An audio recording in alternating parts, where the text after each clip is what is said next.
games. The game trophy. When a competitor closes their eyes, it's all they see. And it's not complete until it's sealed with a champion's key. Every participant earns a key engraved with their name. That's their right to compete. This year, returning champions hold a key unlike any other. Only one can place their key into the game trophy and become an EWC champion. The frame of the champion's key is embedded into the totem, a stone marker of legacy displaying every champion of the year. The keys of the eliminated will be crushed. The champion selects 3 broken keys as a personal token, a reminder of who they have humbled. Beneath the totem, a resin block holds the remaining keys, a graveyard of fallen contenders.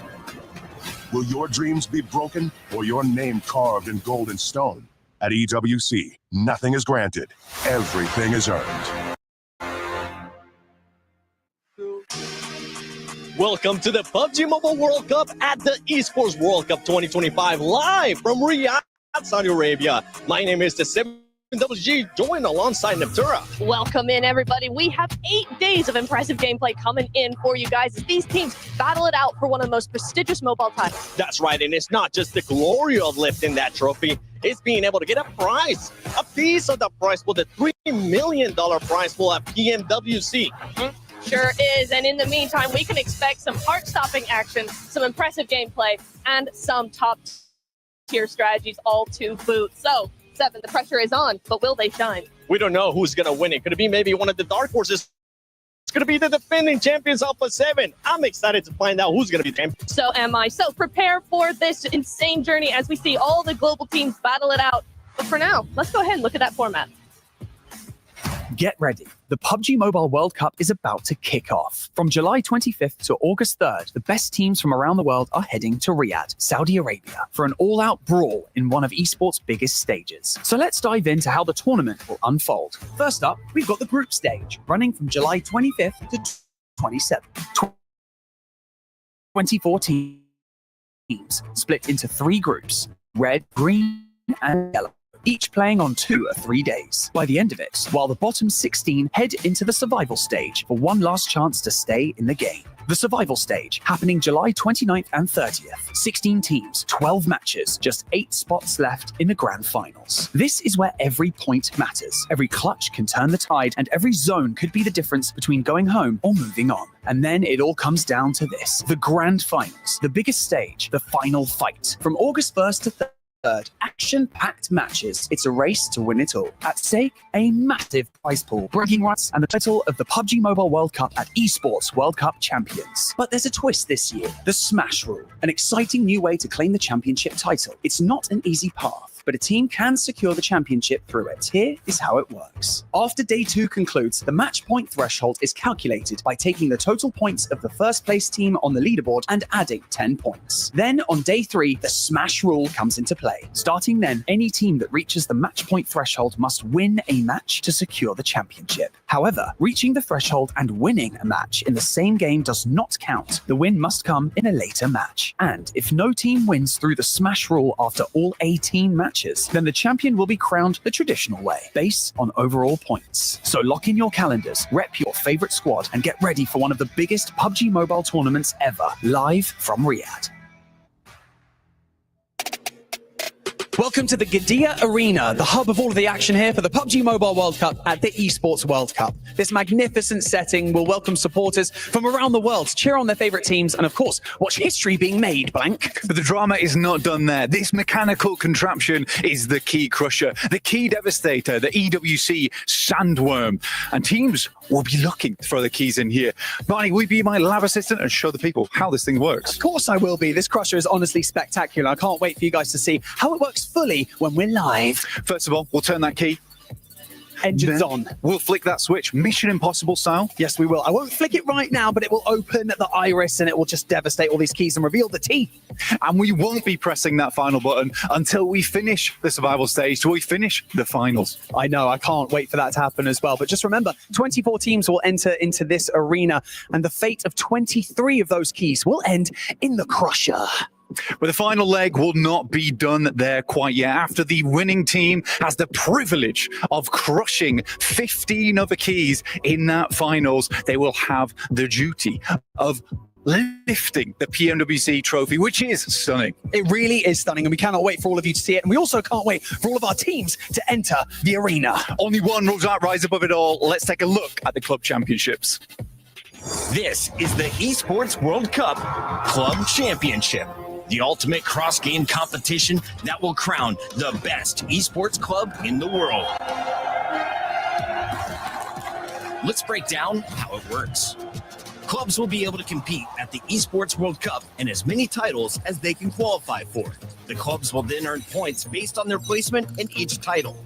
To qualify for the club championship, a club will need a top 8 placement in at least 2 competitions. But to win the championship, a club must place first in at least 1 competition. At the end of the Esports World Cup, the 24 clubs with the highest number of points will earn a share of the 27 million, with the winner taking home a staggering $7 million. And of course, the title of the best esports club in the world. Who will rise above and write their place in history? Watch it all here at the Esports World Cup. Welcome, everybody, to the STC Club Championship update. I am Veracity, joined alongside the wonderful Reflection. The wonderful already gassing me up. It's great to see you, Veracity. And look, Esports World Cup is incredible, and history is being made each and every week throughout the Esports World Cup in 2025. And the reason why is because we got the Club Championship trophy on the line. And look, the teams are competing not only for that coveted trophy, but also for the tremendous bragging rights. You're darn right. You know what? We also have a $27 million prize pool throughout the entirety of our club championship, which is alone amazing. But first place walks away with a hefty $7 million to their name. That's insane. And orgs, by the way, from around the world are competing for that very prize pool. And one of those teams is in first place. We're talking Vitality. 2,200 points is where they currently stand. They did so in last week's tournaments by getting a first and third place respective finish. You know what, though? Let's not forget about Gen G Esports, who also walked away with a victory of their own. But the big target is on the backs of none other than our reigning champions. That is Team Falcons, with national pride on the line and the pressure of, putting up a performance worthy of being reigned as champions once more. Team Falcons, they're the home team, returning champions. They really do have that pressure. But so does Alpha 7 competing during PMWC. They're also returning champions in that title. And by the way, they're currently at 200 points. So they need a top 8 finish in order to get those valuable points so they can start earning money towards the club championship trophy. And of course, if they walk away with that victory, they manage to secure themselves 1,000 of those club championship points. But you know what? Without further ado, let's go ahead and throw it to Seven, who is joined alongside the reigning champions themselves. We're here with Team Falcons, ready for PMWC at EWC, and I'm going to be talking with Redox instead of Rove because I'm always bugging him. How are you guys feeling? You guys have had some good performances at global events, especially starting from PMGC last year, 3rd place, now PMGO, 2nd place. What is the prediction coming into PMWC? I mean, as always, our prediction is that we're getting top 16. We feel prepared, we feel motivated, we're ready, and we got to show the world. That's it. You guys were able to win PMSL EU. And you guys said that there was a new tradition that you guys started, which you were able to touch the trophy. Have you guys been able to touch the PMWC trophy yet? No, Tencent didn't want to. Oh, okay. Well, we'll see if they are actually going to be lifting that trophy towards the end. Thank you so much, guys. Best of luck. Back to you guys. The energy in the building is electric, Max. But before we start to recap last year, let's have a look at how things are going to unfold this year. I mean, yeah, right here, Jackie, for 2025, it is going to be 8 days worth of action spread over the course of 2 weeks. So you better be there because the teams are here ready to make history. Back to back, same time, same place, day in, day out. Yeah, and this time around, for day one, it is going to be Group Yellow versus Group Red to kick off the festivities here at PMWC. And Group Red, known as the Group of Death, is ready to bring the heat. Oh, they really will be. And for those of you out there that enjoy a classic staple map pool, you're in for a treat, Max. I mean, come on, Erangel, the bread and butter here in PUBG Mobile Esports, it is going to be the best to have it 3 times per day. Though, looking back at 2024, Alpha 7, your reigning champions here to defend the throne once again, but we know that here, Jackie, a lot of teams are ready to take that trophy away. Uneasy is the head that wears the crown, and with Japan coming so close to getting their hands on the title last year, no reject. Who's the new challenger, Max? There's too many teams to count here. They're just going to be able to compete for it. But with that said, we should get right into the show. And actually, I'm a little bit late, so I'll see you guys in a bit. Get a move on. What's he doing? We'll see how long it's going to take Max to get back to us, because it is going to be quite a bit of a run. But welcome to the PUBG Mobile World Cup at EWC 2025. My name is the 7WG. I'm going to be your host, and I wouldn't be able to do this by myself. You know that Maximus is going to be getting here at some point. I'm joined by none other than Neptura. Neptura, how are you feeling? I am feeling fantastic. I'm super excited to be here. We're back on the desk once again. You see what I'm seeing right now, Nep? Is that Max running? Oh my God. Here he is. Are you okay? Are you overheating? Let me something. Oh, stop. Hello. We're ready.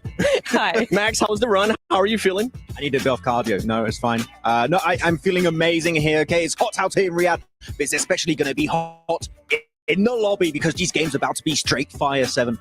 Maybe the best lobby that I think we have seen this year by far. Not even close. But you know what? We're talking about the teams. Let's actually take a look at some of the teams that are going to be participating here at PMWC at EWC 25. And boy, we got some new teams, and we also have some teams that we have seen for quite a while, Max. Yeah, you got a lot of teams here that came back that are going to be trying to defend their title, like Alpha 7, right? But other teams that are back once again trying to get himself a good run. Looking at especially Alpha Gaming, I think a team that a lot of people are looking at here in Ipswich to maybe try and do well, but they're still trying to fix a few things here and there. The dockening. I'm just going to We'll get to that. We'll get to that. But you did mention it during that clip, Max. You were saying red group today, day one, we're going to be having group red versus group yellow.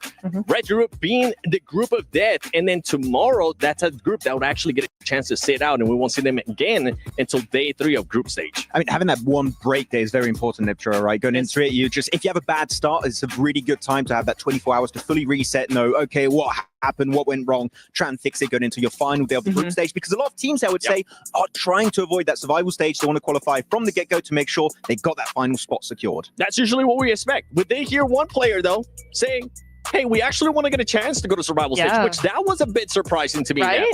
I mean, I always see that, though, and I'm kind of like, actually, you do want to do that because it is the way to go forward. I think you get more practice. You have more chance to analyze the teams against your team specifically. So, yeah, I do think that it's actually a really, really good idea in a strategic sense to actually play for that survival stage as well. Well, it might play out. It might put some extra pressure on the players. We don't know. Sometimes crazy things happen. One thing I do know is that I want to take a look at the Aramco Power Rankings because we got a chance to select some teams. I'm not going to talk about mine. I want you guys to talk about yours. Neptura, go first. Go first? All right. Well, Falcons, I kind of think that's kind of a given for me, at least. I think they're really cool. We've seen them do a lot of things globally. Good global experience, good to go.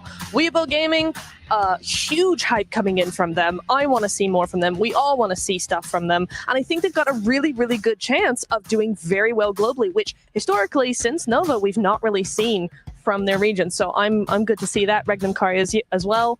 I kind of feel like there's no real discussion there. We all know why they're there. PMGO champions, right? They made themselves their home region get an extra slot, and they qualified through that extra slot. They got themselves in PMGO over here in PMSL EU. So really good stuff from Regnum Karia. Silas, we have to say, he won PMGC. He's won now PMGO. If he wins PMWC here at 2025, he could be the only player in the world to have won all 3 big global events, which would be historical for him to make that happen today. And the crazy part is that for the year, I mean, he could hit the global Grand Slam for PUBG Mobile, winning PMGO, maybe possibly winning PMWC. And we'll see. We'll have to wait and see what's going to happen with that team at PMGC. By the way, my picks, pretty much underdogs. Okay, teams that I think are going to end up going to survival stage, but some of them not, but some of the other teams that I think they're actually going to be going to grand finals. But one team that I think a lot of people are expecting to be in grand finals is Regnum Karia. So let's take a look at this video.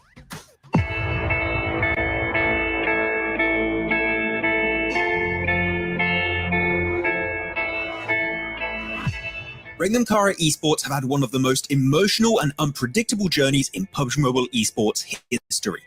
Just last year, they suffered a heartbreaking loss at PMGC 2024, falling short of the title by just 2 points. It was the kind of finish that sticks with you. The kind that can either break a team or push them to come back even stronger. And for Regnum Karya, it lit a fire. At the heart of this roster is Silas, who's chasing PUBG Mobile immortality. If Regnum Karya lift the trophy this year, Silas will become the first ever player in PUBG Mobile history to win every major global event, an unprecedented accomplishment. Beside him stand Wild and Loxy, the mechanical powerhouses with the ability to swing team fights in seconds. Tospic, though, brings consistency and calm in chaotic moments, often acting as the glue that holds the team together. They came into PMGO 2025 with something to prove, and they proved it. From the earlier stages all the way to the finals, Regnum Karya looked like a team on a mission.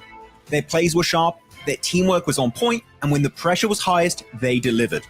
They walked away as PMGO champions, not only lifting a trophy, but also securing an extra PMWC qualification slot for their region in the upcoming PMSL. That extra slot, it ended up meaning everything. In PMSL 2025, Regnum Karya started strong, but found themselves in a tough fight during the finals. And despite their efforts, they finished in 4th place, just outside the standard qualification spots for PMWC. After everything they fought for, it looked like the World Cup dreams were slipping away again. But the very slot they had earned by winning PMGO ended up saving them. Because of that extra spot, their 4th place finish was enough. They qualified for PMWC not through the front door, but through the one they built themselves earlier. From barely missing out on the biggest title in 2024 to becoming champions at PMGO and then scraping into PMWC through sheer grit and timing, Regnum Karya's 2025 season has been a roller coaster. And now, with a second chance on the world stage, they'll be looking to finish what they started. I mean, Regnum Karya has just been on an absolute tear. We saw what they were able to do at PMGO. Can they maybe follow that up here at PMWC? What are the chances looking like so far? I give them a solid 60%. Oh, so they need to share 40% between the other teams. That's quite low. Yeah. I think they're looking really good. I think they're just looking very strong. They're feeling it. They're feeling that success, right? And so I feel like at this point in time, feeling as good as they do, that momentum that they've got, this team that they have, the synergy they've been able to build, it's looking very good for them. You want to jump in? No, I was going to say, because looking at this team, right, these 4 players have stuck together now for the entirety of 2025 so far. Yeah. Yep. They have that synergy, they have that trust. Wild and Loxy in particular, when they're doing a play, they know exactly what the other guy's thinking. So when they're going for a breach on a compound, I'm telling you, Wild and Loxy, you don't want to go against them, because chances are, if they have a shotgun, you're not living more than 5 seconds, okay? You better be careful and hide. Yeah, 100%. It's so nice to see that synergy come through, and that's really something that you don't see other teams have, and that's what you're always trying to get to. That's the standard that you're trying to get to, is having that synergy between players to the point of where you know what the other one is thinking. And that's so important in that late game. Well, I mean, we're talking about teams that you don't want to run into. One team that I personally would not want to run into is Hora Esports. I mean, this team has been an absolute dark horse for me. They were able to perform well in their PMSLs as well. So before we even continue to talk about them, let's take a look at this interview.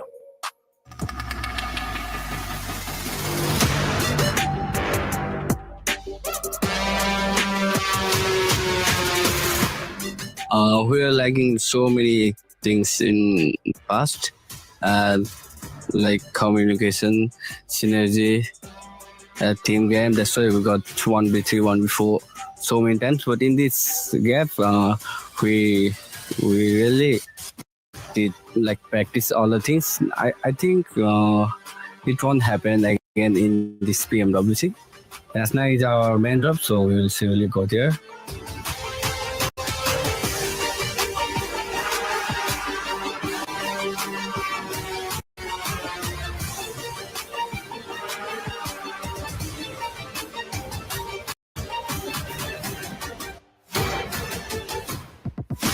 I never thought like I'm the star player of the team. It's just like fans or supporters, they just gave me the title. But I don't think it's like it will give me pressure. It just motivates me like to be called star of the team.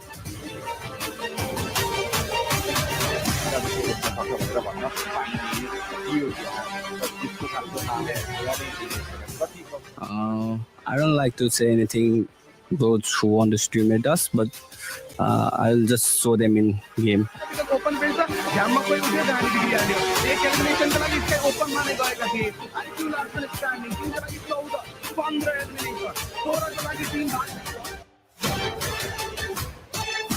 Thank you everyone, love you all and keep supporting us.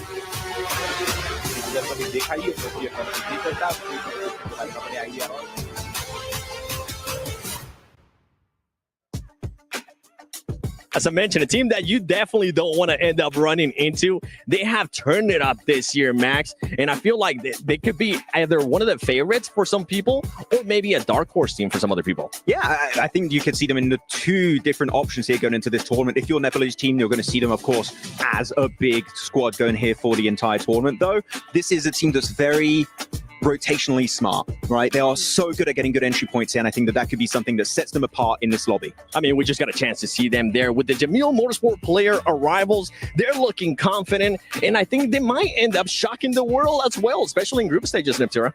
I think they could, exactly. I mean, this team gets a lot of pushback from actually being able to be very passive. They get labeled as very passive, but they're not. They're a very aggressive team. They're just not as aggressive at the get-go as you would see from a lot of other teams. So they get called passive a lot, but they really aren't.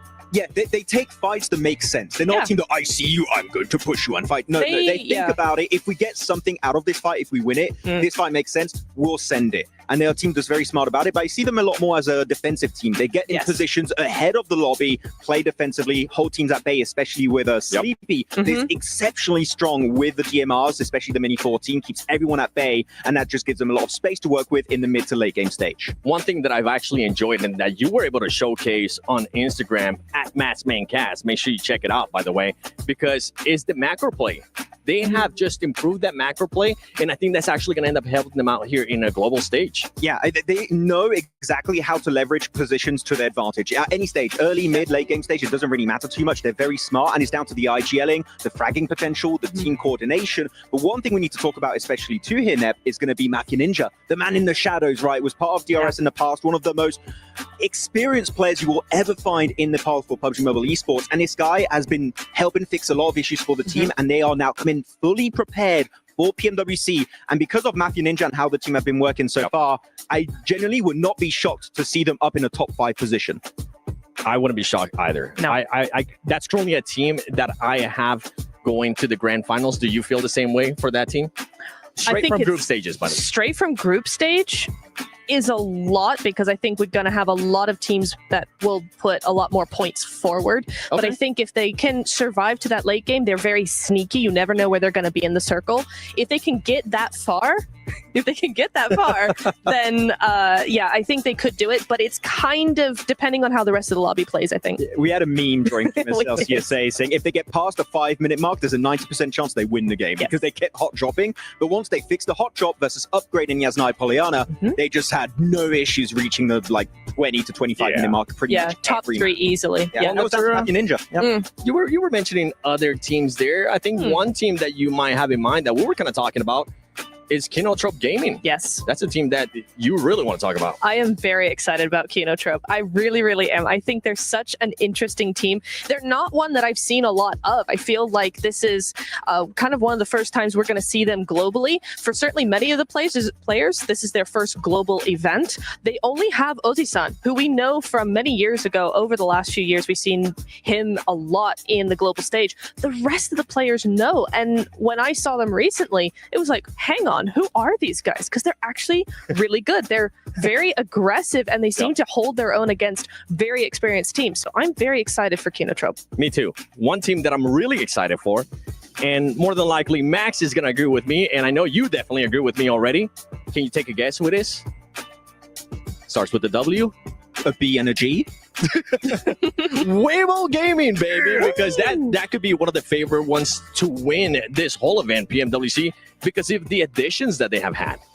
since the Nova era, where they won PMGC back-to-back, right? Have we had a team from China really getting close to competing? Tianba, you could maybe say, but occasionally. I am so hopeful that if a Chinese team is going to win a global event, it is going to be this roster of WBG. They have been so impressive in the PUBG Mobile Hong Kong Invitational in particular. Sook with the bow is a scary fellow, and you're looking at 33Z, you're looking at Order, the fragging duo. Order in particular, this guy, he is experience incarnate, and I think that with the way they played in Hong Kong Invitational, chances are they could win this trophy here in Riyadh. Well, Max, we're talking about all these teams, but we're missing one team, the main team. And I'm sorry I have to do this, everybody, but we got to talk about the defending champions. Alpha 7, look at barely making it into PMSL Americas. They were scaring us at one point. Reflections and I were like, are they going to make it or are they not going to make it? Luckily, they did end up making it. They're defending it. Is that one team that we're feeling like they're actually going to be able to win that back-to-back, Neftura? Do you want me to be honest? No, I want you to lie to us. No, please lie to us. Yeah. No. Oh, why not? I think the lobby is the strongest it's ever been. I think we have way too many contenders that play too similarly to A7. Very aggressive, very quick. That they might just, if they don't fix the certain cracks that they have at the moment, they could fall through them. Max, I see you pondering in your head. Am I agreeing with this? Am I not agreeing with this? Like you put it really well, so it's hard for me to disagree, but I want to say that there's a lot of potential on this team. Oh, yeah. We saw Squash, like Mafioso, Revo, Cario, we know those guys. They've been sticking with the team for ages now. But Squash is the new addition, replacing McGrellion from last year. True. And I feel like Revo found a new best friend in Squash. Like, they are an incredibly good fragging duo, and their potential is incredibly high. We were talking with Reflections, actually, just a few days ago, and he said the team maybe looks a little bit weaker than the previous iteration of Alpha 7 in 2024, but their potential is so high. If they're able to fix those little issues with Squash and him be able to get more experience on the global stage, chances are they could reach that full potential and go 100% here on this tournament and make it work out. Now, this is one team that I didn't want to talk about that much, but I do want to put a little bit of input there for Alpha 7. Is they're fighting for that $3 million prize pool. Not only just that trophy, right? But the main thing for this team is how are they going to be starting the tournament? Are they going to be starting slow? Are they not? I got a chance to talk to the players actually right before we started the show. And the main thing that I told them is whatever you do not start slow. Do not play that catch up. And that was one team that told me, you know what? We don't really want to go to that survival stage. We want to go straight to grand finals because we want to be able to have a little bit of extra research, and that could be something that benefits teams. Yeah, survival stage, yucky. You don't know. Don't want that. Great analysis here on the desk. You know, like you want to try and avoid it. That would be my personal approach because you're putting your position for the finals at risk. Yeah, you would just want to get there as early as possible because otherwise, chances are you might not qualify through the survival stage.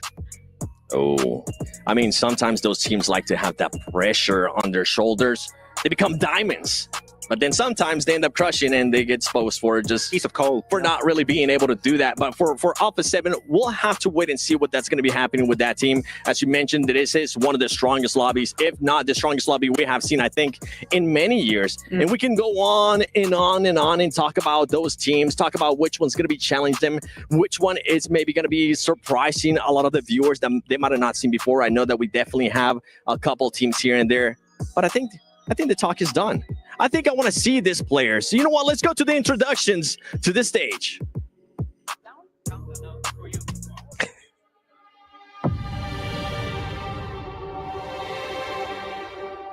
The goal isn't to simply compete. It's to bend, break, and dominate your opponents.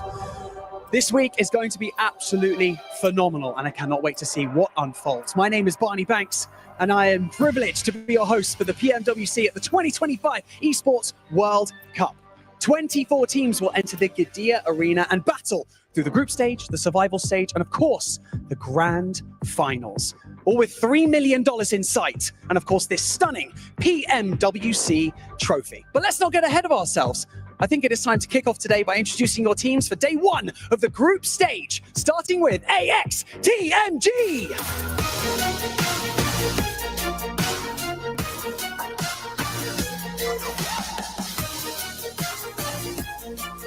Nongshim Red Force.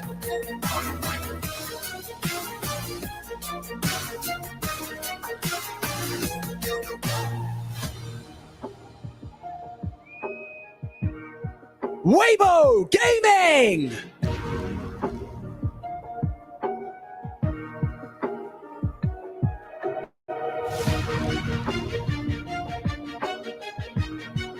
Yangon Galacticos!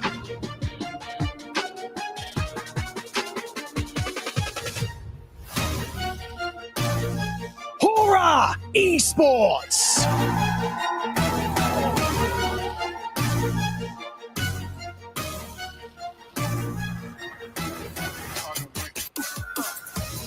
Power Esports!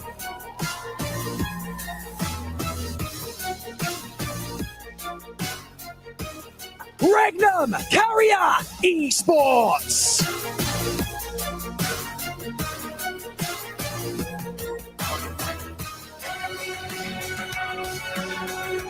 Four Thrives Esports!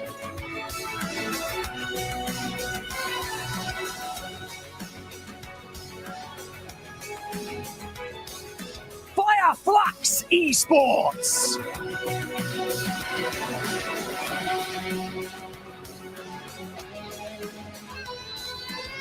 Team Vision!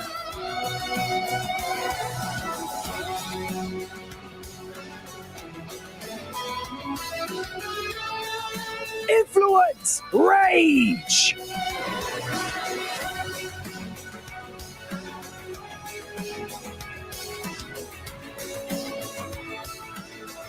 E Arena!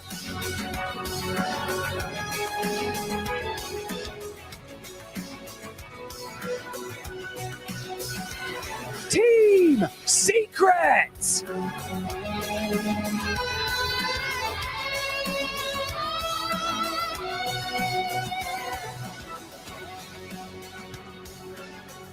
DRX!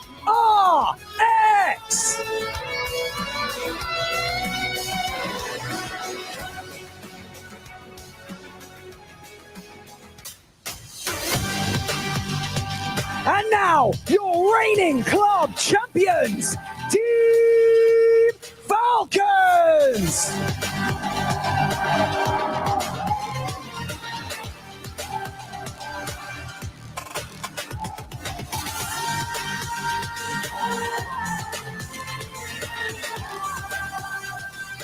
And finally, your reigning champions of the PUBG Mobile World Cup at the Esports World Cup, Alpha 7 Esports!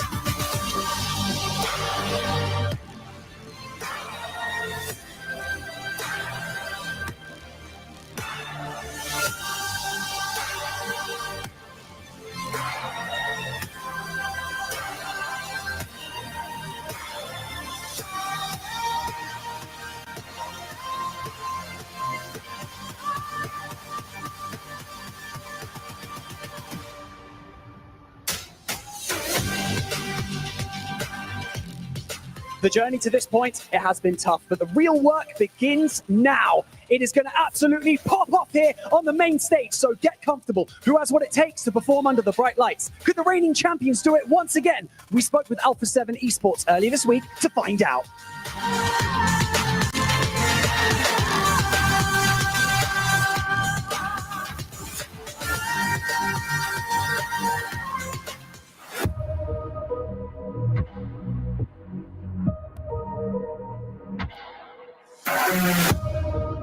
Alpha 7 Esports have long been the kings of their region, dominating every tournament they enter. But on the global stage, close enough to touch victory, yet always watching it slip away like under a curse, finishing second or third in the biggest events. Time and time again, they came close to glory, only to fall just short. That curse weighed heavy. The world saw their talent. They proved their strength regionally, but the ultimate global crown remained out of reach. Then in 2024, everything changed. At 2024 PMWC, Alpha 7 finally broke the cycle against all odds on the biggest stage in PUBG Mobile. They delivered the performance of a lifetime. Champions, the first team from Americas to ever lift the World Cup. It was more than a victory, it was a statement. But since then, the roster has slightly shifted with McGrellin out. At the heart of Alpha 7 is Revo, a PUBG Mobile legend and basically an MVP magnet. The guy's consistent, clutch, and always in the spotlight. Revo jumps out from 364, and that's the second as well. Revo. Then there's Carrillo, the team's IGL and mastermind who calls the shots like a chess grandmaster, always 3 moves ahead.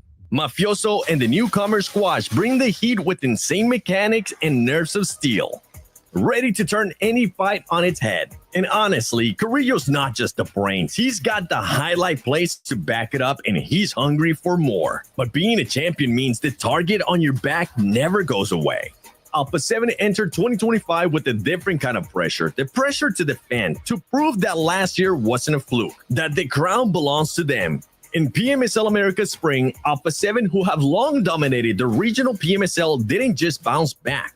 They crushed it once again with relentless consistency and their trademark aggression. They maintained their undefeated reign at home while proving their strength internationally. A 3rd place finish secured their ticket back to PMWC. Not as underdogs, not as challengers, as defending champions. From South America to the global stage set in Riyadh, Alpha 7 isn't just back. They never left. PUBG Mobile fans, prepare yourselves, for we're about to kick off 2025 in style. Things are going to be explosive, exciting, and damn right disgusting out there today, Blank.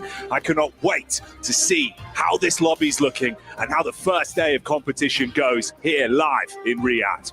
Criminal roster of players across all teams here in the EWC, the PMWC. We've got Team Falcons coming in through here, coming off the big win over in PMSL EU, and Koa with his signature sunglasses on deck. Man, it's going to be a treat. So many teams that are absolutely stacked this year. I think that's the rhetoric we're all kind of looking at. Damn, all right, little bit of a flourish as well. Yeah, it works. I'm digging it, Blank. I'm digging the stage too. I think that's one of the fun elements that we're bringing to you this time around. Such a different style, the dynamic nature of it. It really embodies what the scene's looking like today. You know, even earlier on, I got the chance to, take a little step into the stage during scrims. You have players shouting at one another from across the room.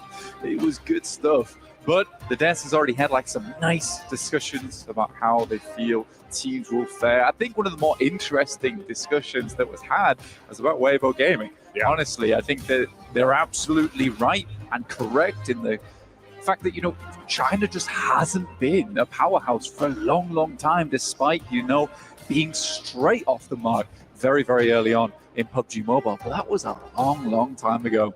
Yeah, the optics for it, the potential chance, it's literally what me and Max were setting up back at the start of the day, right? Who's going to be that upcoming challenger? You've got a lot of X's on Alpha 7, a lot of targets. People are looking at them, right? They're aware now you're coming in. Everyone's looking hot, Blank. Other regions looking to try and have an opportunity to snatch at that trophy, rip it away from them. And we saw how motivated and close Reject came last year. Not in the building this time around. Someone else has to come up and show us what they're made of. And I think there really is a definitive chance that we get a different champion this year. I'm not actually even expecting the 2-time possibility, Blank. With how stacked this event is, I feel like it would be so much work for Alpha 7. They're going to need to give us their A game through and through. Well, like Yagami in the building. We do have a bit of an issue, right, in terms of the fact that Alpha 7 barely made it in. Regnum Karya barely made it in. Yeah. Team Falcons, they didn't look super smooth making over towards that top spot. They still took it. But Regnum Karya, Alpha 7, those are your 2 teams that a lot of eyes are on them. And Max put it perfectly in the sense that Regnum Karya earned their own spot coming through from PMGO. But if they'd come second in that PMGO, damn dude, they wouldn't be here sitting on this stage today. So again, there needs to be some big improvements from both those teams. Alpha 7, I want to see them have that hunger once again that we saw them, where they were pacing all the time to try and pick themselves up a win. Forever second place, that team. Yeah, the Cinderella story, right? Forever the bridesmaid, never the bride. They were finally able to have that success story, and what a time for it. I do like as well, it's the way it kind of plays in, right? With the stage, them in the middle, risen up. But is that the true lay of the land? Like you're saying, the differential of how this year is going to be looking once we really start to kick things off. A lot of excitement, a lot of talent. That's really what we're looking at here. I mean, to be honest with you, I think everyone at home this year is going to be in for a treat. day in, day out, back-to-back blank. So much PUBG Mobile, and you need to make sure you clear your schedule to fit it all in, because it's going to be world-class. All right, it's the feast. It's going to be calorific on the stage, and it will be treats back-to-back. Some sweeties for the PUBG Mobile fans. Oh, yeah. A couple of bonbons been thrown in there. Sugar Rush gameplay. But yeah, I think the interesting thing here right now is you can see it's quite pensive in the room, quite pensive. Yeah. Where we're all on 0 points right now. You know, no one's got that head jump start where they're feeling a little bit more confident at the position in this tournament. We're just waiting to get into our first game here. I believe we're very, very close to go, so don't worry. Headsets It is coming. Yeah. Man, it's exciting as well, because I think, you raise a good point there, Blank, where kind of the bookends of the entire event, right, having that nature of opening game, where everyone's on same points, nil plot, nothing to play with, right? It's why it feels so intense, because there is those moments of like, all right, we don't actually even know the full reverberation to some of the outcomes from this map for quite some time. It's why it makes it kind of fun, makes it exciting to see how it's going to go. I'll tell you what I do enjoy as well. Seeing quite a few mascots this year. People have got like the little teddy bears out. People are feeling it, bro. I'll tell you what, the mascots are out. The jerseys are starting to become a little bit more creative. It's quite nice to see, honestly. I think Alpha 7 did have like a little bit of a part in that. I think that they would, with them having a holographic jersey for so long now, a lot of the teams decided, we gotta bring the faction game up just a little bit. Gonna make the most of it. Strapped up, getting themselves ready. Yeah, it feels like the competition's starting to heat up at this point, but who's going to be able to beat the heat? That's the question. So much to play for here. Ridiculous lion's share of prize pool on the line. The glory, the legacy, the opportunity for so many of these teams, players, regions, all building toward an explosive 2 weeks live from Saudi Arabia. It's not how you want to start things, though, with a tangle. That's the worst way to start things here. Make sure you get the left in the left there. Don't get them muddled up. You're locked in as soon as those headphones go on. Quite a few of the teams that come through from Americas. I do worry for Americas a little bit, honestly, just because we're quite an aggressive region. I think the one thing that does play into, definitely, we get through to those finals. But we'll be starting things off here over on Sandhog. Oh, yes. Here we go. This is what we were waiting for. The anticipation building, the environment, the stage, the fight, the clash between all of our teams. Day in, day out, the PUBG Mobile World Cup. It starts right here, right now. We got the honey plane, so we certainly bring in the sugar, like we were saying. And this is the first treat of the day. With all our players ready to go. Al Haji, you can spot him straight away down the bottom left. He is a big powerhouse inside the PUBG Mobile. Excited to see what he can do. Constantly coming back to the big stage. Oh, yeah. Fan favorite for the region as well. Everyone was going absolutely ballistic in the crowd last year whenever they'd see Al Haji popping off. I can't wait to see what he'll do this time around. Power gaming, never disappoint, buddy. And there's Silas, top right. One of the best players in the world. I think that's an undisputed fact to throw that one out there. Let's see if he can lead his team to victory. As Max was saying over on the desk, a very consistent roster so far overall. We're jumping straight into things though. 4 thrives over towards Hatin on a hot drop to start things off, Jackie. And Nongshan Red Force also down towards Ruins. Ooh. Well, let's see how this goes once we get into the action here and see what things are going to be developing like, obviously, with those early hot drops, Blank. It's always exciting, mate. This is one of those where we get a little bit of a telltale sign as well if teams are going to pull off with some of these more default drops if it goes wrong. We're already losing one. That's over towards Power. So 4 thrives currently thriving over towards Hatin. We're on board with AX and Nongshan Red Force in the Ruins. Scrambling to grab themselves some bits and bobs to fight with. Nongshan Red Force taking a bit of a dink towards the backside as well. DBS is in play. They start to make their move. This is real rough as well for Power, Blank. I mean, down to just one man left standing already. I know I was hyping him up a little bit, kind of a fan favorite for the crowd, but that is not a dream start whatsoever. And 4 thrives, 3 eliminations, 4 players still up and kicking. And they will be kicking Power out from Hatin going forward. On the other hand, Nongshan Red Force taking a fair bit of damage. AX currently looking a lot more healthy here compared to them. controlling on the outside of Ruins right now. A little bit tough when you get on the back foot here, especially in terms of meds. Because a lot of these rooms do get cut off, and AX is starting to increase their domain within the Ruins itself. The opportunity to play with, though. Some weapons established there. Henry in the back line. With the DBS on deck as well, waiting for the close range. A little bit of scouting, keep your distance. No overcommit. They're aware of each other. This could be good, though, for Team Falcons, of all teams, actually. Head up towards that north side. We know that Ralph does like to scout out towards Ruins in the first place, and with the circle going over towards the east, if you can cut out 2 teams from Ruins, you open up a very consistent, easy path over towards Painan. There's a replay coming through for the action that went down over towards Hartin. It was a rough and tumble of a start there for Power. Yeah, brutal on the replay, catching the highlights from that one actually for Power Gaming. Mid-looting, quick to the drop, just able to make the play on it. Always the chance for maybe a little bit of acclamation if you can stay alive. One player in the opening moments, first 15 seconds, yeah. Not the sort of sight that you'd like to see. Ooh, nice. Beautiful peek on it, Blank. Yeah, good catch. Very, very good catch. And again, to be honest with you, AX, with the amount of control they've had throughout the entirety of this fight, they want to conclude this soon. They know they need to go towards that eastern side where our circle popped. Equal trade so far. Looking to close the gap with the DBS, but the quick burst back over, looking pretty good, actually. These trades, though, so messy. Either side taking heavy hits, looking to see if they can convert. DBS just spamming out the shots. Need to play medic, get Henry back on his feet. Got the elevated fight, wide swing out on the corner, drop down into it. And there you have it. Come out on top in the end, being able to shut down the Red Force. Yongxing out on that one as AX will survive. Bit of a nail biter, but they get through it. I mean, for AX, fans of that team will be very, very pleased with that one. And honestly, it's not what I was expecting. I'm happy to be surprised in that as well, because the control they had on that fight was spectacular.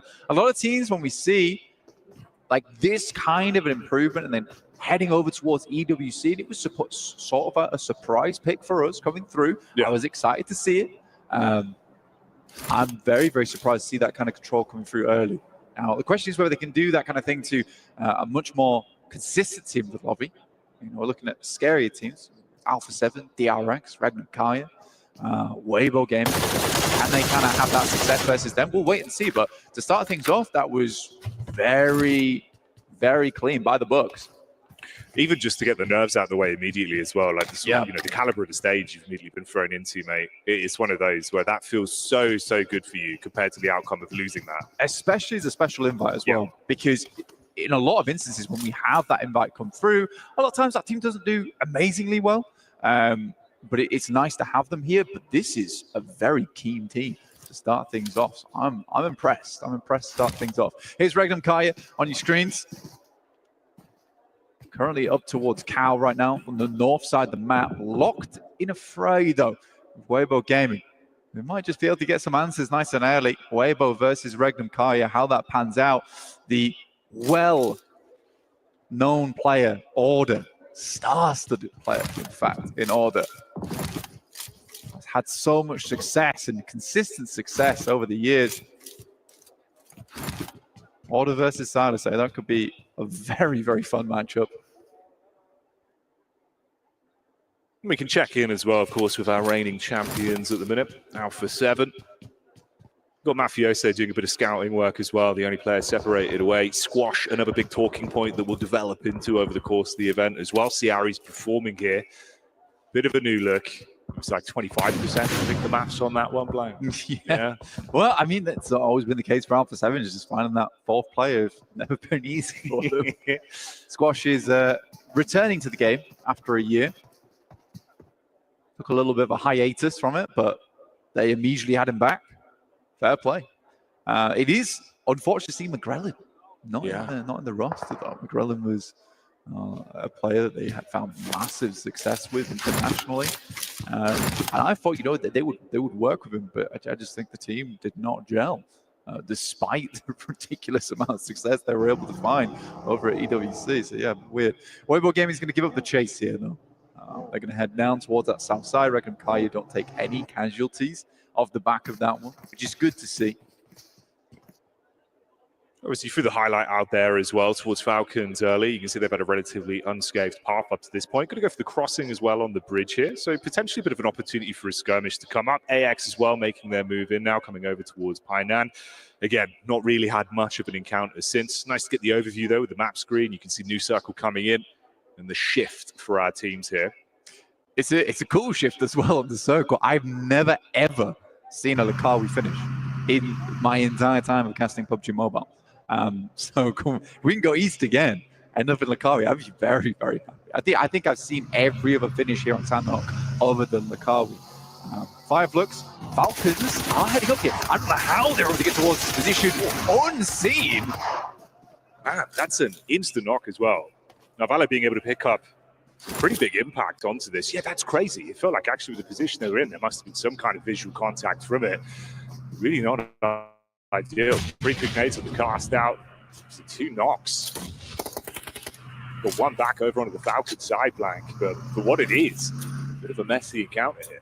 I think the Fireflux, if I was looking at, I think they tried to regroup from that northwest side and then come back down towards Cave to get together. The Falcons have been so silent on their approach. It's the vehicle as well. Yeah. You imagine hear the end, surely. And we're going to get our circle closing in just roughly 15 seconds. We're heading over towards the east side of Quarry. Now, Quarry is a big problem, Jackie, for a lot of these teams. It's low ground in there. You don't particularly want to head towards that position. There's a lot of sight lines from that eastern side of Quarry that are on the high ground, looking down into Quarry. So you have to either go above on the north side or down towards the south. But it's going to funnel teams into awkward scenarios. So Falcons already taking out the majority of Fireflux. It's beautiful for the Ralph. Okay. Oh, mate. You say taking out the majority, they might actually just take them all down at this point. Being able to track them all down there, perfect peek in, gets the drop on them, literally. Now, there has been a bit of a proverbial dinner bell that was rung, and that's AX on the rotate over. They would have heard some of this gunfire at least, trying to at least carve a path back around. Don't want to half commit to this, seeing the Falcons are up on high. I think it's a smart move from AX. I mean, the cave is a messy area to try and push, try and play around, get those third parties in. You don't have exact location either. So I think for AX just to head ahead, you know, and they realize this is clean. We're not getting in contact with absolutely anybody on this rotate. So they get ahead. They sit on the edge of Quarry.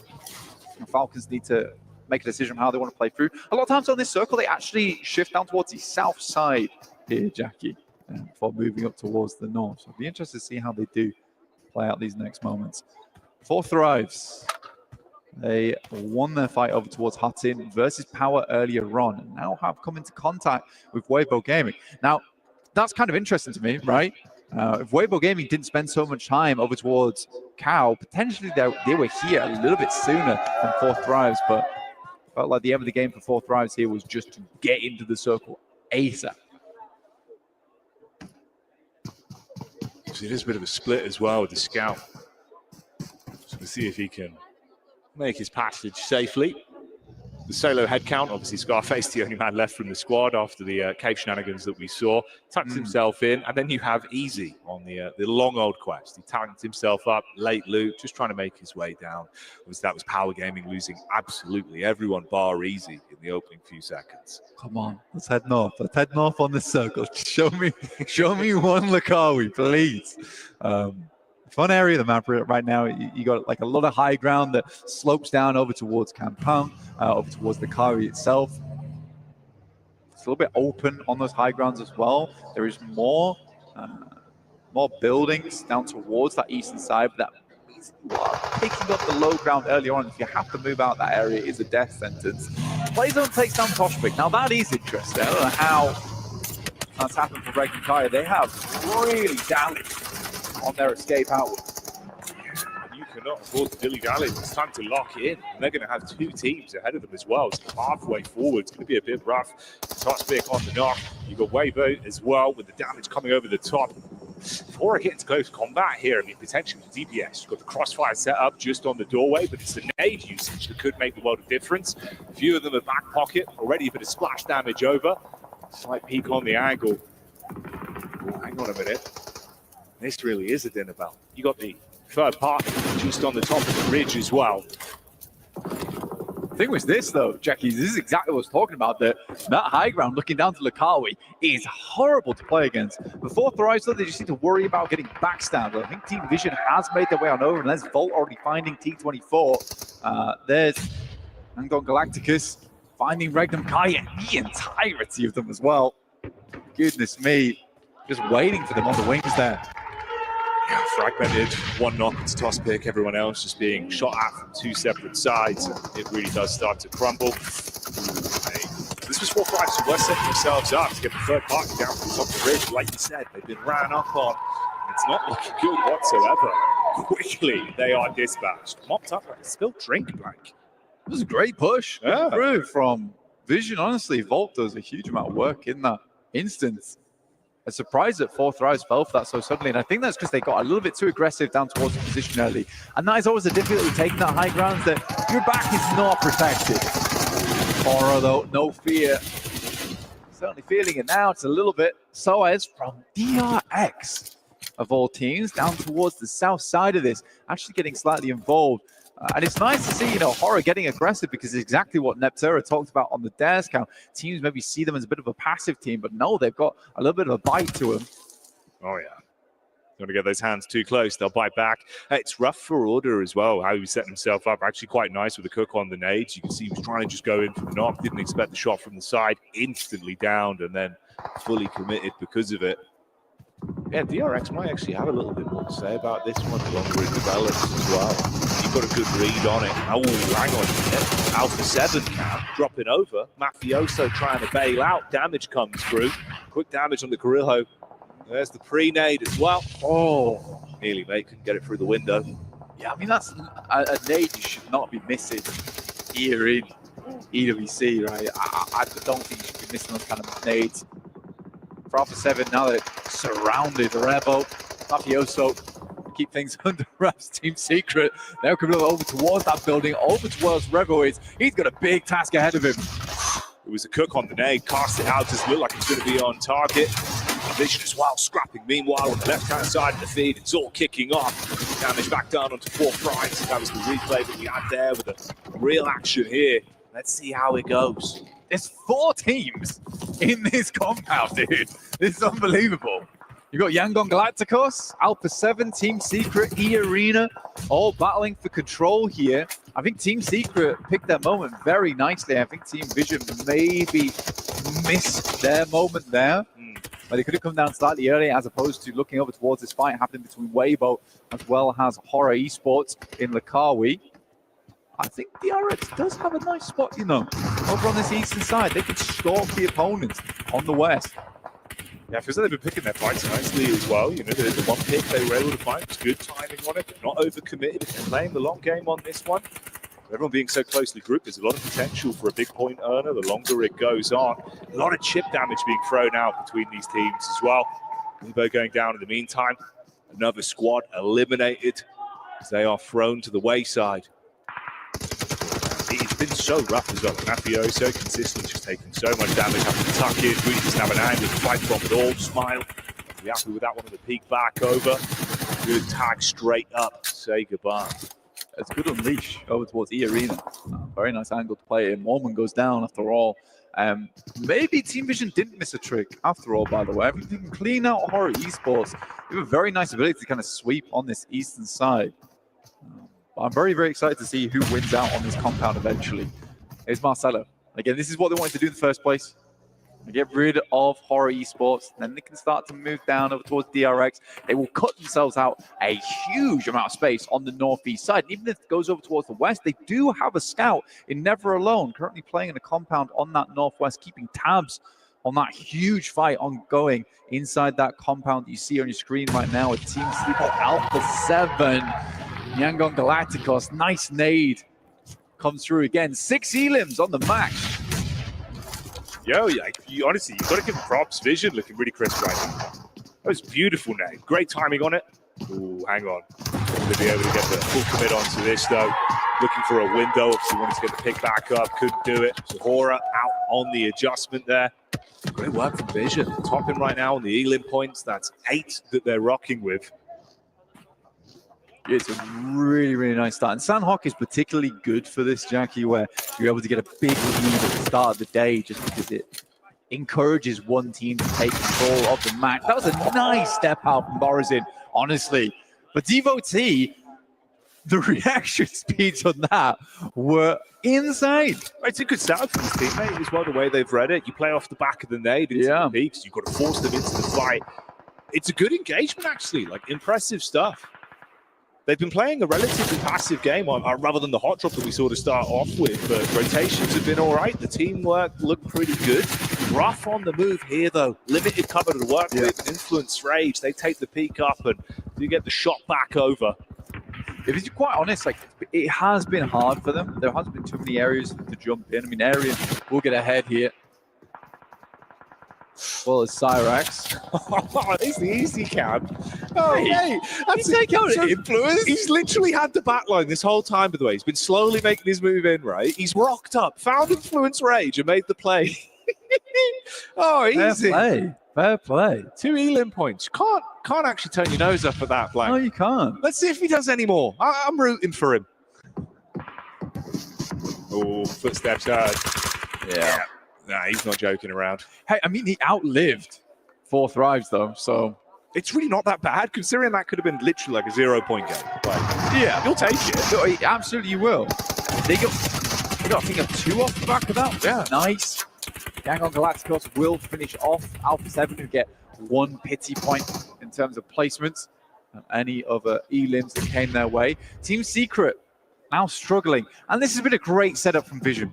Honestly, this whole time. Look at this line that they've got. You can see it right there. Looking out over towards Team Secret as well as Yangon Galacticos. As they leave that compound, not only will they be trying to tear shreds out of one another, but it also will be Team Vision having some pretty deadly vision their way. Potential stab in the back as well still. From Joker onto AX as they start to make their rotation over the top. Like you say, it's a good setup from Vision, but I'm also liking what DRX are working with. Volt still keeping the electricity going. More so than anything, right? You're going to have that relatively equal tie right now in the elimination points between both of them. It's a great game of how they've been keeping themselves involved. It's a nice sprint to at least have an understanding of the rotations in for DRX. Umbin was playing far further out, obviously scouting down. Nade onto the top. Never Alone takes a hefty hit from that one. Got to back up a bit. Team Secret caught in the crossfire as well.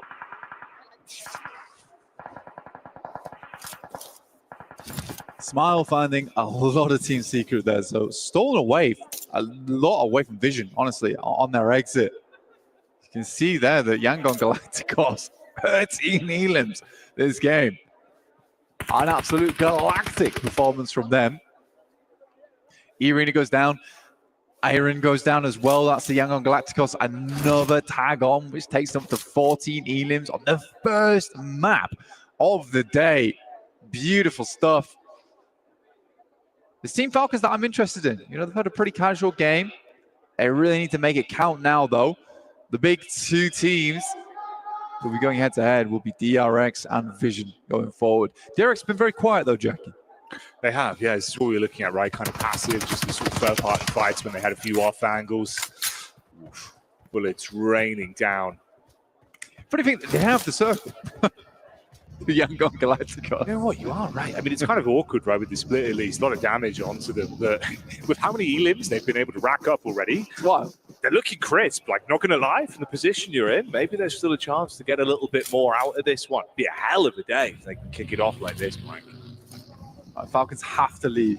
Luckily for them, DRX as well as Vision just get into contact with one another. Here we go. Scrap starting to unfold. Damage over the top. Marcelo with the pick up, spamming into the smoke. Vehicle over the top. Nade straight onto him as well. So Vision, it's getting risky. And that's DRX with the damage being dealt.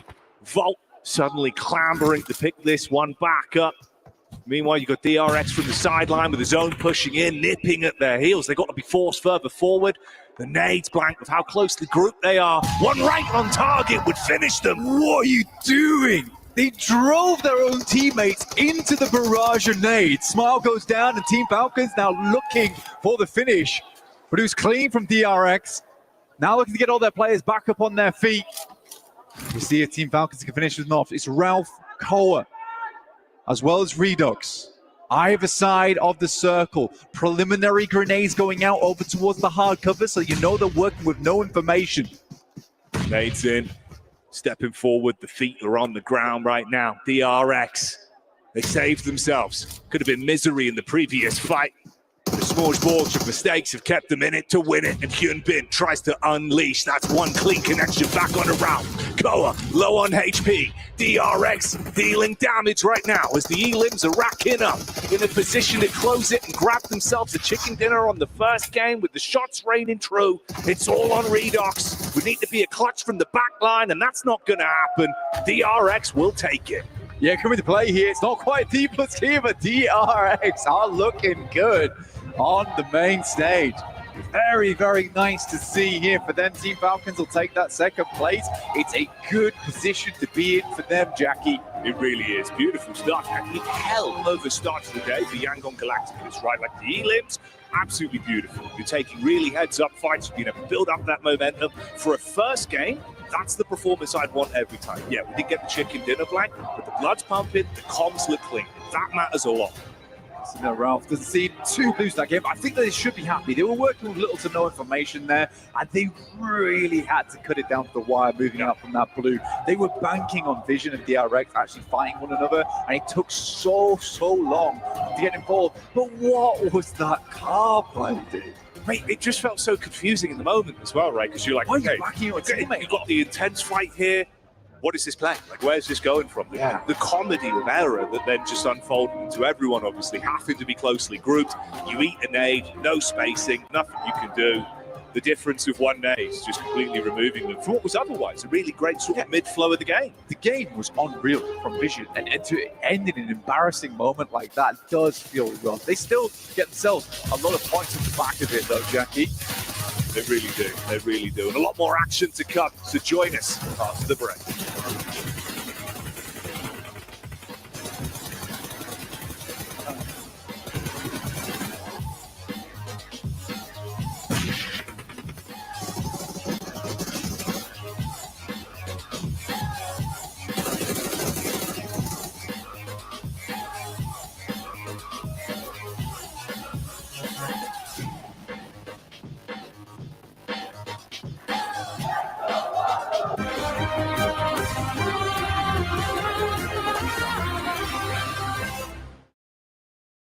Cybertron's future is near.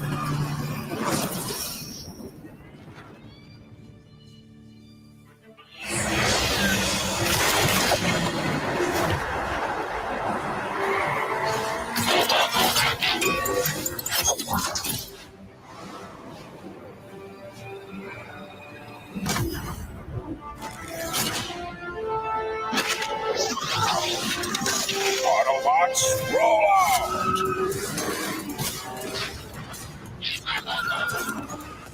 This planet reeks of weakness.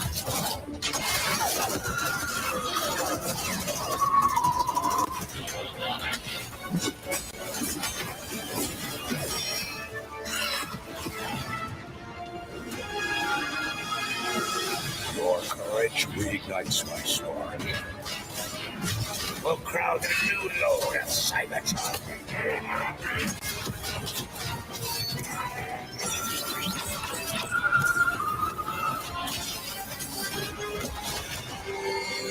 Roll for freedom. A victory for all sentient beings.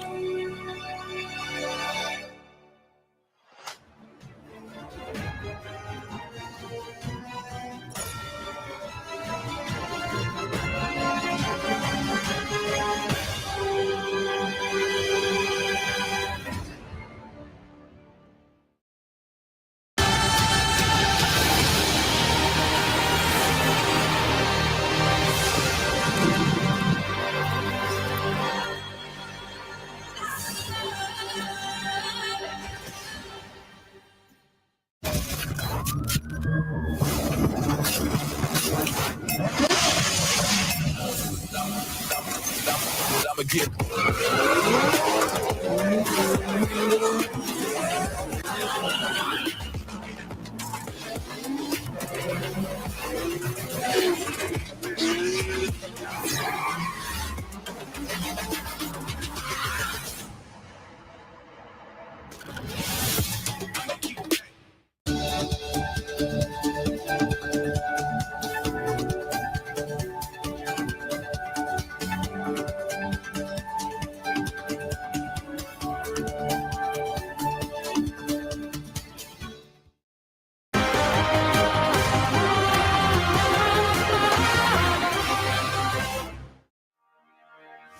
What a first match that we have had here at PMWC at EWC 25.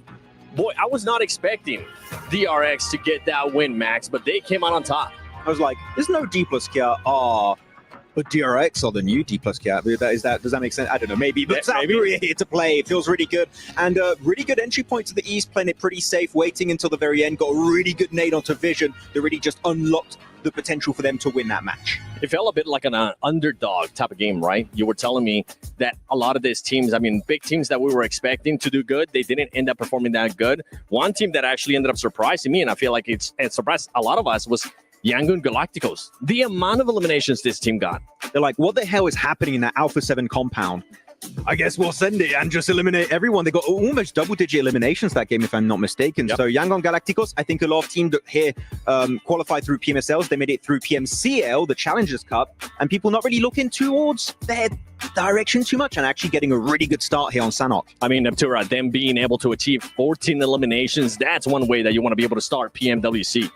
That is wild. And I think it really is down to all of those third parties, because they were really on top of the ball when it came to actually finding those opportunities to get those eliminations. A lot of them were through those third party opportunities. They were just like, oh, there's an angle, there's a team fighting, there's an angle, let's get that angle and move on. So really, really good stuff from them. It's nice to see them step up like this. Yeah, I mean, Team Vision here getting themselves a third place with 10 eliminations. Two teams able to get double-digit eliminations alongside Yangon Galacticos.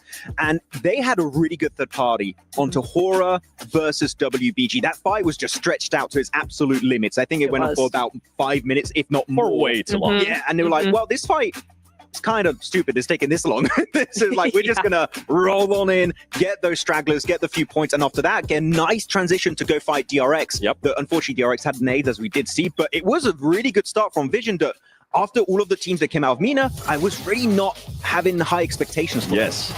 That was a massive surprise for all of us. I feel like with Team Vision, the way that they were able to perform here on this first match, something that actually ended up surprising me. I was expecting to have one hot drop. Instead, Max and Neff, we ended up having two hot drops. We did. We had two of them. And then we had, what was it, Power also with Fourth Rise. That's right. But then we also had Nongshim Red Force and AXTMG, Max. Yep. What a weird one. Weird. Because normally AXTMG, for those who know, looking back at BMPS, they drop Northwest Island. They drop on the mountaintop. I think they might have been scared of a possible flex out of Power and Fourth Rise outside of Heartin. So like, we're just going to give that space away and go for Ruins instead. But Nongshim Red Force dropped there. Like, that is a known fact. And they still try and take it away, which I don't know why, because that's a bit unnecessary, but they win it, so I can't complain too much. I want to pause it, though. Was it on purpose? You think so? Possibly. Now, I have seen many times before, if a team wins a hot drop, that carries momentum in through the rest of the game. They're able to build on top of that and get a lot of eliminations. Sanhok is this team's best map. So for me, I'm like, okay, that's a weird hot drop. That's a weird choice. Was it on purpose? Did they think we can win this against Nongshim? Let's go for it, get that momentum and get some elims for the first game? It's entirely possible. I feel like the reason why we're saying this could be their best map is because they do end up playing it twice at BMPS. So they have a little bit extra experience when it came to that one. Very confident. Now, you got a chance to talk to the Falcons coach. I did. And I know you were happy to mention something about this team. I was. Pico. Shout out to him. He was talking to me about the team, and I was like, are you going to play any different? Because you're not playing tomorrow, all of this. And he said, no, we're just going to play normally. We're chill. And I was like, okay. Normally, normal in these sorts of lobbies, especially the first day, is everybody kind of tiptoes around each other a little bit. Certainly in the early stages of the game, you kind of like trying to get a feel for how the lobby's going to play. Not with this team. They went all out very, very early on. And so I'm like, hey, that's not normal. Pickle, you lied to me. How dare you?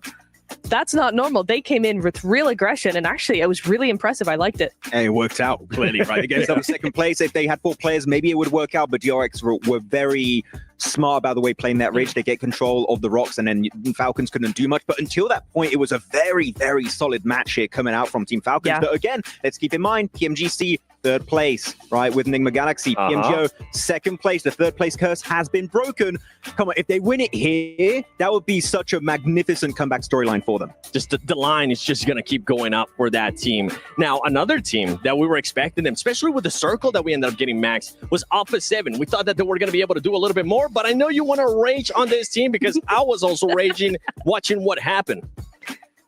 I am confused. Because Alpha 7, if you want to go for that road trifecta compound, I don't really have a big issue with that. I think they're going for the DRX Ridge would maybe be a better decision overall. But instead, what do? They go right into the road trifecta compound, which is a very crashable compound. And they stay split. They have 1 player in each building. And guess what? Team Secret come in. Yangon Galacticos come in. Another team come in right after that. I don't really know why they decided to stay split for that long. When you decided to stay split for that long, when you know you're going to get crashed, go into 2 buildings as a 2-2, or even have 4 players in 1 building. I don't care. But you need to be set up for defense because you are not going to hold 4 buildings as a full squad. No, it's a really, really difficult thing. But those buildings are so hard to play anyway. Like, it's so nadeable, so low ground. It's just hard. So it's kind of like you lose whatever you do, really. It was one of those teams that you expected that team to just stay a little bit compact. It didn't end up happening to them.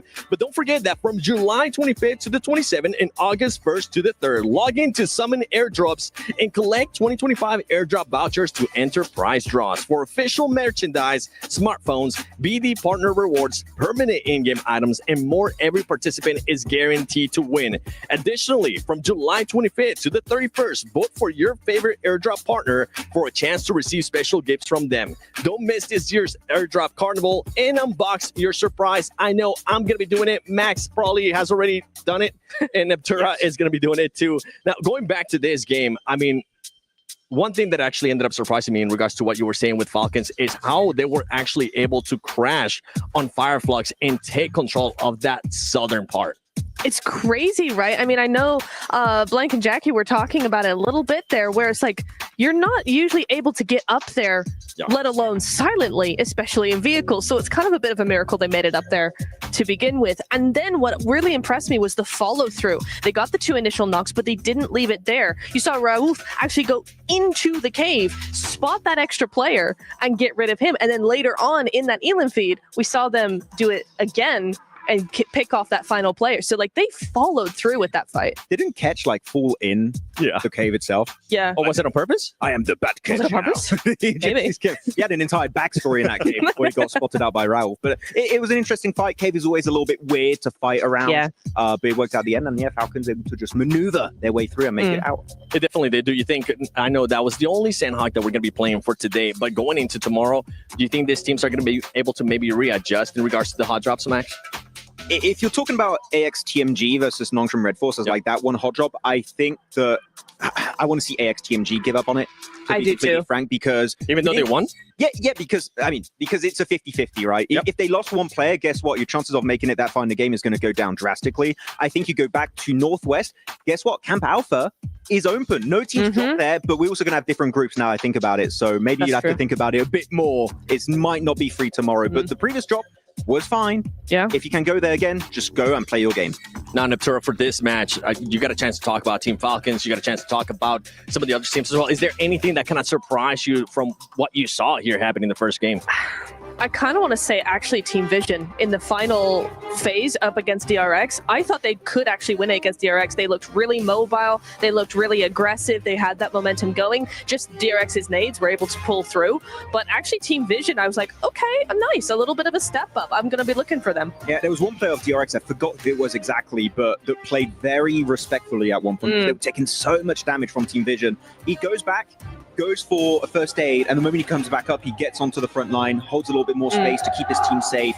Hopefully they don't get flushed out. Eventually, fleshed out. They could be also, but they don't lose those players. Yeah. He gets in nade range, gets an amazing nade. I think he gets 3 eliminations at the end onto Team Vision, gets everyone confirmed, and then they can just start getting the res, getting full control of the high ground, and even then Falcons, I think they could have won if they pushed it right after that fight, but they had very limited information, which makes it a little bit hard for you to commit to a play when you don't know what is still available on the opposing side. I was really happy, especially when we saw that push on Horror Esports. The way that they were able to just finish that off without losing any players, that's the consistency that I want to continue to see out of that team. Now, as mentioned, Horror, that brings something up there, Max? I was going to talk about Team Vision again, actually. Okay, go they get for a it. knock onto WBG. Yes. They instantly send That was it. so They were nice. so confident, which you know some teams that maybe are playing for the first time at global event, they're like, no, WBG?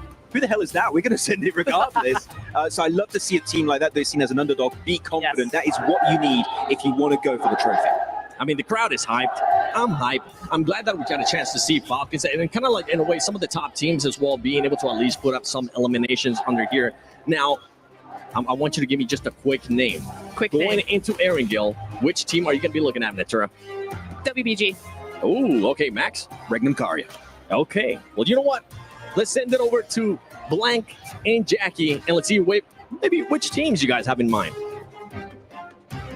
Hey, thank you, Seven. I'm excited for this one, man. You know what? It's a spicy question. I'm liking it. He's not only desk hosting, he's cast hosting, he's doing it all. Go on, Blank. Who do you think? Who's going to show up here today? I think what I'm looking at least. I'm kind of looking at Power, to be honest with you, and their drop over towards Yasnaya, right? Yeah. Because there's a potential chance that they drop alongside with Weibo Gaming, and I'd be interested to see how that hot drop happens, because a lot of times, you can comfortably control Yasnaya on both sides. I do wonder if Weibo's going to be a little bit unhappy with a team dropping with them. We'll have to wait and see, because a lot of these drops can change. Also, Team Falcons in PMSL EU, they really struggle with Papada Supermassive actually dropping on top of them. In Pachinki, it really hurt their league stage. I'll see if because right now Kinotrope could drop on them potentially. But we'll see, because I do think Team Falcons needs that spot on the map to succeed, especially with Erangel being 3 matches a day. No, I'm lucky. I like the setup here. You give some sort of good thought there for some of the storylines, Blank. I think it's in. Yeah, no worries. I got you, homie. But I think it's a good storyline as well in the sense of power, because that is actually literally like a power struggle. If you think about sort of the opening result from the first game there, you do squeeze out 2 points with Easy being able to get the backstab off late onto Influence Rage. But outside of that, that was a hot drop that obviously was a heavy hand straight to the face, right? Another rough outcome here, another rough start. I feel like it compounds so quickly, dude. Day one, hot drop after hot drop. If it all starts to go wrong, you build a very slippery slope for yourselves. So I'd love to see them fix that before we're saying, oh, game 3, it's not looking great. You know what I mean? Yeah, I think for Power as well, the big issue for them is that most of the tournaments that we've seen internationally, it's always been pretty bad start to squeezing out a qualification right at the end there, or just barely missing out on a qualification. I think that's something that Power just can't afford to have. When we've seen Power done the best in the past, is where they get a really clean start, they get out the gate running. That's when they do very, very well. So I think that kind of momentum buster towards the beginning of the tournament will hurt this team. Yeah, you've got to feed the hot hand a little bit. You know, one thing that I think we noticed a lot last year as well was the difference in the body language from that team. When things are on, like you say, the confidence is there, they're feeling themselves, you see the happiness. When things aren't on, it does take a little bit of a different turn. Al-Haji has this astonishing capability to either look like the angriest guy in the room or the happiest dude on earth. It's interesting. It's definitely interesting. Hopefully we get to see the more happy side of Al-Haji. We want to see Al happy. That's what we want to see. Yeah. That's good. No, 100%, man. I think that human element of PUBG Mobile is something that sometimes sort of take for granted, right? Especially more so when we're online. You don't get that all the time to see the real sort of emotions for a team. And it really does run free, especially in this kind of environment, right? Like grand stage, very different, all encompassing with how you're sort of down in the middle, all of your other opponents around you, the crowd onlooking from all angles. Yeah, the anticipation and pressure could build up quite quickly. If you're just joining us as well, we're getting ready to kick off our second outing of the day here for the PUBG Mobile World Cup live from Riyadh, Saudi Arabia at the Esports World Cup 2025. First game had some great storylines to it. They broke it down very succinctly on the desk there. We were saying the highlights, well, the ebb and flow of Vision, looking like they had a great control of the early game. Good mid-portion with the fights they took. Late game, though, comedy of errors in that encounter where they sort of shoved themselves into harm's way. Blank, DRX being able to pull the wool over everyone's eyes. Very passive, but smart fights. Little backstab, little moments, all building to good map control that resulted in them getting a great chicken dinner. And then, of course, Galacticus coming at you like a super villain, just ruining everyone, Blank. Eliminations on, what was that? Another elimination. It's right. We were stacking them. We were stacking them. We were looking like a wedding cake of eliminations during that game. And I think the thing is that for Yangon Galacticos, when you were looking at them during that match, they were just compounding elimination after elimination. They went up to 7 elims, then it was suddenly 11, then we're finishing on 14. I was like, where are they all coming from? It was just some very clean sweeps across the board. So for Yandon Galacticos, I do want to see more of that, please. Oh, yes. Honestly. But yeah, I think for DRX as well, it's good that you bring them up because there's some big boosts to fill for South Korea, especially after last year's PMGC with D+ actually winning that over in London. But for DRX, I do think that they have some very, very strong players on side, some very storied players on side. I mean, Hyunbin's been around for many, many years and has always been quite successful. And that's a good way to start things out. For South Korea in general, the macro is very, very good. It really is. It really is. You know what, though? I think we're having a good time right now setting the stage, but why don't you see how much fun the players have been having? Check this out.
Oh yes, as you can see, they've been enjoying themselves thoroughly, Blank, winning prizes, showing us the spins with the basketballs, and exploring all that Boulevard City has to offer, it seems. Yeah, I loved it. You know, they took Regnum Kaya out, they had a great time, they were on the basketballs, and then they put Team Falcons in the dark room.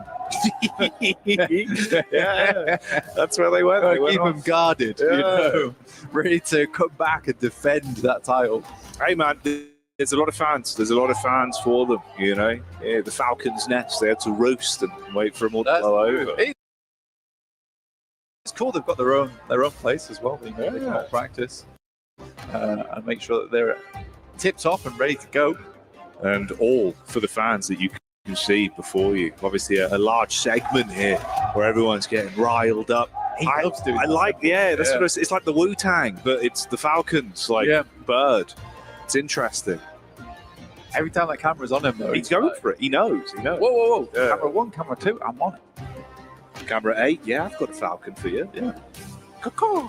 If you see him in the distance, he's probably doing it. What noise does a Falcon make, like?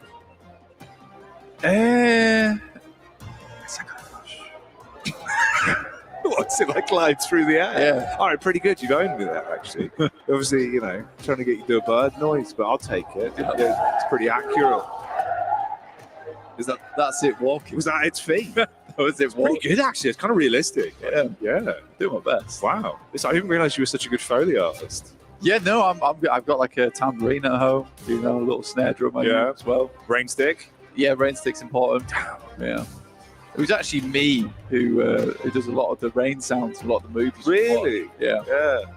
Well, little known fact, you might not know this. All of the gun sounds in PUBG Mobile, that was you. That's me. That was actually Blank. He did those with his mouth. Like, kind of impressive, really. It is. It's basically all the gun sounds that you hear is me walloping my lips against quite a hard material. Yeah. And then I pitch it right down. Yeah. And then bass boost it. You were saying you could do the DBS live, though, right? That's one you just do normally. Yeah. You do the acapella for the DBS. Give me one. Yeah. There you go. That's crazy. Yeah. Wow. It's quite scary. I felt like we'd hot dropped. Yeah. Wow. Look, man. I'm looking to really improve on the S12K at some point. Yeah. Because we're using the silencer on that thing. I quite like how it sounds just bass. Right. Okay. So I think we'll be looking into that one. How did you do the explosive bow? Was that just that takes some time? That one sounded quite. That was difficult. I actually had to procure an actual explosive bow. Really? Yeah. I see. Well, that makes far more sense. It was pretty tight timing as well.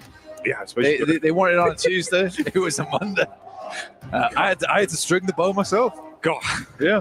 Damn. All right. Well, there you go. That was our new segment we're trying out here. Yeah. Facts with Blank. Yeah. On basically instead of arrows, I was just using fireworks. Yeah. Yeah.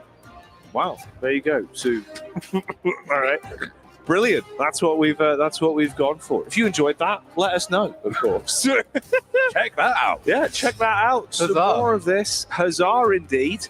Of course, just waiting to get underway here with our second game. If you're just tuning in and you're wondering why you've got some developer commentary going on and you're learning about how all the gun sounds are made in PUBG Mobile, well, don't worry. You haven't tuned into the wrong stream. You are in the right place and at absolutely the right time. And I think definitely, Blank, one of the ways I've described this, mate, is it is the right time for everyone but Alpha 7 in that first game. That just felt like it was so uncomfortable. The fights that they were thrown into, trapped in the compound, looking a bit lost, and they do look a bit deflated. I'm going to be honest. I'll put it. For the rest of the team, maybe I look a little bit deflated, but I don't think I've ever seen Trevor like not looking like that in an international. Fair enough. Yeah. Unfortunately. I suppose the bar, like you got to think about the bar. Even when he won, it was a severe look. It was a pretty we've done it. Yeah, and then hats off to the guy. I saw a small smile and a couple of tears when they won. And that was really heartbreaking. Pretty mid. That was pretty heartbreaking for me as well. It's the most emotion I've ever seen out of Revo. And I was like, damn, this actually does mean a lot to him. It's got through his tough exterior. We got 3 tears out of Revo. Which is a big deal. Yeah, it's mad. You don't really think of tears as individually, but no, you don't. But forever, economy. As soon as that third one formed, I was like, damn, this is big news. He loves it. He's really happy. But yeah, obviously not happy at the minute. We'll see if they can perk themselves up, though. It's going to be a bit of a rough day. The thing is that technically they had the right idea of it. Of where they wanted to play and why they wanted to play there. I think just a lot of other teams also had the same idea. And then Team Secret coming in later to backstab them is just tough. I think it was more just it's one of those where for a team like that, we know how they can be when they're at their absolute best. So obviously you kind of look at it with a bit of a different microscope, right? You're painting it with a different brush. So it's when you're looking at it with the fight where they set up, you had the compound to play off, but some of the missed nades, some of the missed timings on the peaks, it just felt a little bit like it's not hitting instantly. They've not woken up. It's all clicked. They're like, right, boys, we're back. Let's do it again. We could be the 2-time. We could run it back. Hyped up off it. It felt more like, okay, we've got to get into this. Like, wake up today. Let's take it bit by bit. And that's kind of what I was wondering, is how they'd look here specifically. Because I feel like it's a different caliber, right? It is. You've got so much emotion tied to this event. There is a huge amount of emotion tied to this event. And funnily enough, we actually got a little bit of a surprise interview for you with Team Falcons. I'm going to check in with them, see how they're doing coming to this tournament.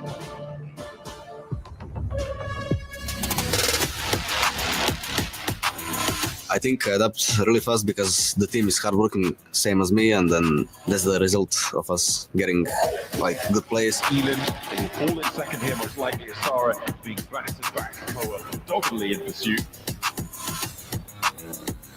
I will stay in Team Falcons for now, and then I would describe it as hardworking team. But are they a funny team? Good team.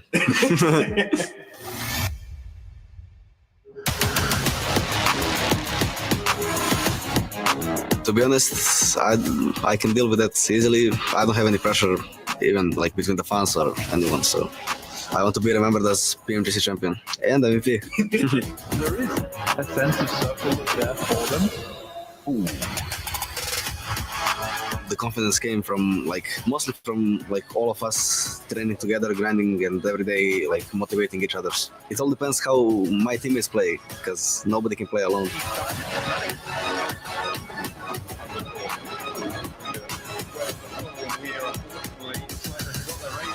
I think the biggest challenge is going to be Alpha 7 on PMWC.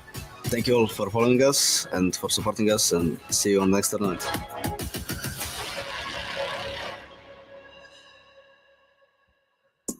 Cool, with the Alpha 7 call out right away there. By the way, we are getting ready for the second match of the day, but we just want to take a little bit longer to get a chance to talk to you guys because, I mean, we got 2 hot drops in the first Sandhawk, Max.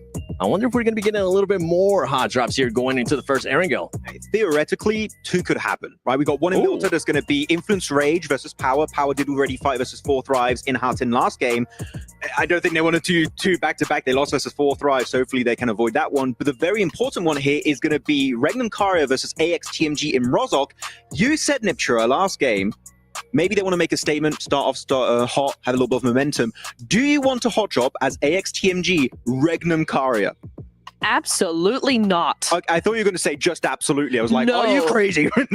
As much as I love Nongshim and Regnum Karia, 2 different breeds at cat there, especially on an Erangel, right? Sandhawk, it's all up for debate really anyway. You can drop somewhere, but it doesn't really matter. Erangel, these drops have been decided, have been practiced time and time and time again. It's just the map that is the bread and butter. So you better be really confident that you're going to win if you're going to hot drop Regnum Karia on an Erangel. Especially Rozhok. When I think Rozhok, I think Regnum Karia. That is the first team name that comes to mind. So if you're AXTMG, if you want to go there, you better have a game plan in mind, because that is not going to be an easy hot drop like early on Ruins. I mean, if they're going to go for it, we know that they can win a hot drop, that we're able to showcase it. But I want to refresh everybody's memory and just take a look at the match ranking from the first Sandhawk. So we see where everybody's currently standing. I mean, DRX coming out hot there with the win, 19 points. Yangon Galacticos, we mentioned it earlier too. Just what a massive surprise for me and Neptura, being able to just collect those 14 eliminations and then you just keep going down that list. You do indeed. And actually, I think there's a lot of teams on the top of that list, 1 game in, but that we didn't really expect to see. As you said, Sandhawk was kind of the underdog game coming into this. I mean, Yangon Galacticos, you've got Team Vision, you've got E-Arena, I think, has got a lot of hype, but not necessarily a lot of sort of backup with that. Necessarily, there's a lot of people who don't know who they are, and so I feel like they have actually come into their own. Something to keep in mind too is look how top heavy that first match was. Oh yeah, like 6 plays, you go from 10 all the way down to 4, and then you just keep going down 2 and 2. So this is something that a lot of these other teams gonna watch out, because if they do have pop-up performances, I mean, we're talking about how insane this lobby is. It showcases. If teams pop off, they definitely pop off in a massive way. Oh, we got so many 0 points. Yo, look at those. Oh, there's the 4 teams not don't playing look at the today. No, they are playing today. Please, sir, can you spare some points? We would love some at the bottom of the ranking. But it was, as you said, Seven, them very top heavy. Actually, we saw some decent points coming in for Team Secret and E-Arena. I had a very funny chat with all of the SEA talent lineup. And the Indonesian talent, I asked them, do you guys think there's any team from SCA that could win here at PMWC? And they instantly, I'm talking not even a second to think, all said no. They think no. They said E-Arena, maybe they could win, but they said Team Secret, no. And the side of Alter Ego, no. So that's quite surprising because they have been favorites in the past, but even the local talent said, it ain't happening, bro. I mean, it does seem like it's going to be just one of those things of we got to be able to get to see more from them before we start putting our faith in them. Well, we've been talking about Sandhog. We wanted just to do a quick little recap there on what happened and just show everybody what's happening in regards to the match ranking. But I think it's time. We send it back to Blank and Jackie for the first Erangel. Oh, yeah. We'll run it right back, Seven. No one will even know. They'll think it's the first throw. They'll think they're tuning in, ready for this, because they damn better be. The game's going to be intense, Blank. First map, first outing. It was beautiful to see. A few mistakes made for teams, and like Max alluded to, a rough start for the many. But it is the few that have been showing up here at the Esports World Cup for the PUBG Mobile World Cup in force. Beautiful eliminations, some great teamwork, but what will we be seeing here? It's exactly what we want to have happen on our stage right now. Over on Erangel, we're going to send it back over to the old classic. That was good. I like that. You did? Yeah. It was decent. I told you, decent Foley artist. Yeah, man, I got it. Sounds down. But match number 2 out of 18 here right now. This is Group Red versus Yellow. So we'll have the groups shifted up a little bit tomorrow. Look at this. Down towards the south side of the map. Coming from Primos all the way over towards Milter Power. Weibo Gaming down towards Primos. A really nice spot to start off in as well, to be honest with you. I think anyone that can start off in Primos on this kind of playing path does have a big advantage. Especially because you could line this western coast as well. Pick up a lot of vehicles, have control over towards Quarry. A massive amount of loot to have over down towards Primos. So yeah, very, very good beginning there for Weibo Gaming that had suck over towards Sosnovka. Yeah, quite a wide split for the scout, mate. That's a groin-splitting split. I don't think like what was his name? Jean-Claude Van Damme? No. Yeah. Was it Van Damme? Yeah, with the jeans. Yeah, it was Van Damme, Yeah, wasn't it? yeah. That would be the guy. That's what we're watching here. So the Van Damme split. Van Damme split. You're not wrong. Oh, okay. So obviously we were alluding to this a little bit. We were setting up the fact that Power could have had a bit of a drop on the Weibo, but it's not what we've seen. Instead, it's Influence, Rage that are here. Actually getting a bit of back for Easy, who had the flank in the first map. Obviously being able to instantly get the damage out. Al Haji, not ideal. A big man for the team, but not able to deliver on that first encounter. For Dan as well, you have eaten that nade. Ooh. But hey, Dan, just down. And it's unfortunate to see, honestly. I think what typically happens with Aiden is that when Al Haji goes down, he really struggles. When he's up, he plays kind of centerpiece to that role where you do need him on the off angle to support Al Haji, but he goes for those pretty insane rollouts. But yeah, now just Ragnar and Easy try and make it happen. Got the doolies. Trying to bait on a peak. Wild spray of bullets, but teamwork's there for the close quarters engagement. It's not ideal. And again, literally the same story, bro. This is the worst outcome, right? Just Easy left alone as the solo, if he even makes it out, but everyone's gunning for him. Want to confirm the full wipe on the squad. Matt, the Power Gaming going down as effectively the first full knock in both of the maps. Elevated angle over the top. They're going to dive onto him. Will eventually clean up. Took a bit of time to find it, but Easy's gone. You can get the save back onto him there. So Power out. Spat out his chewing gum. I'm so happy about it. Success. That's a successful push. They chew down over towards Power. I'll tell you that right now for Influence Rage. It was, actually. Yeah, I think honestly on Milter, there was no way that Easy was getting out from there. You backing it up to where he was. It was just complete open ground. There's a couple of buildings, and they would just isolate his position, located and targeted him fairly quickly.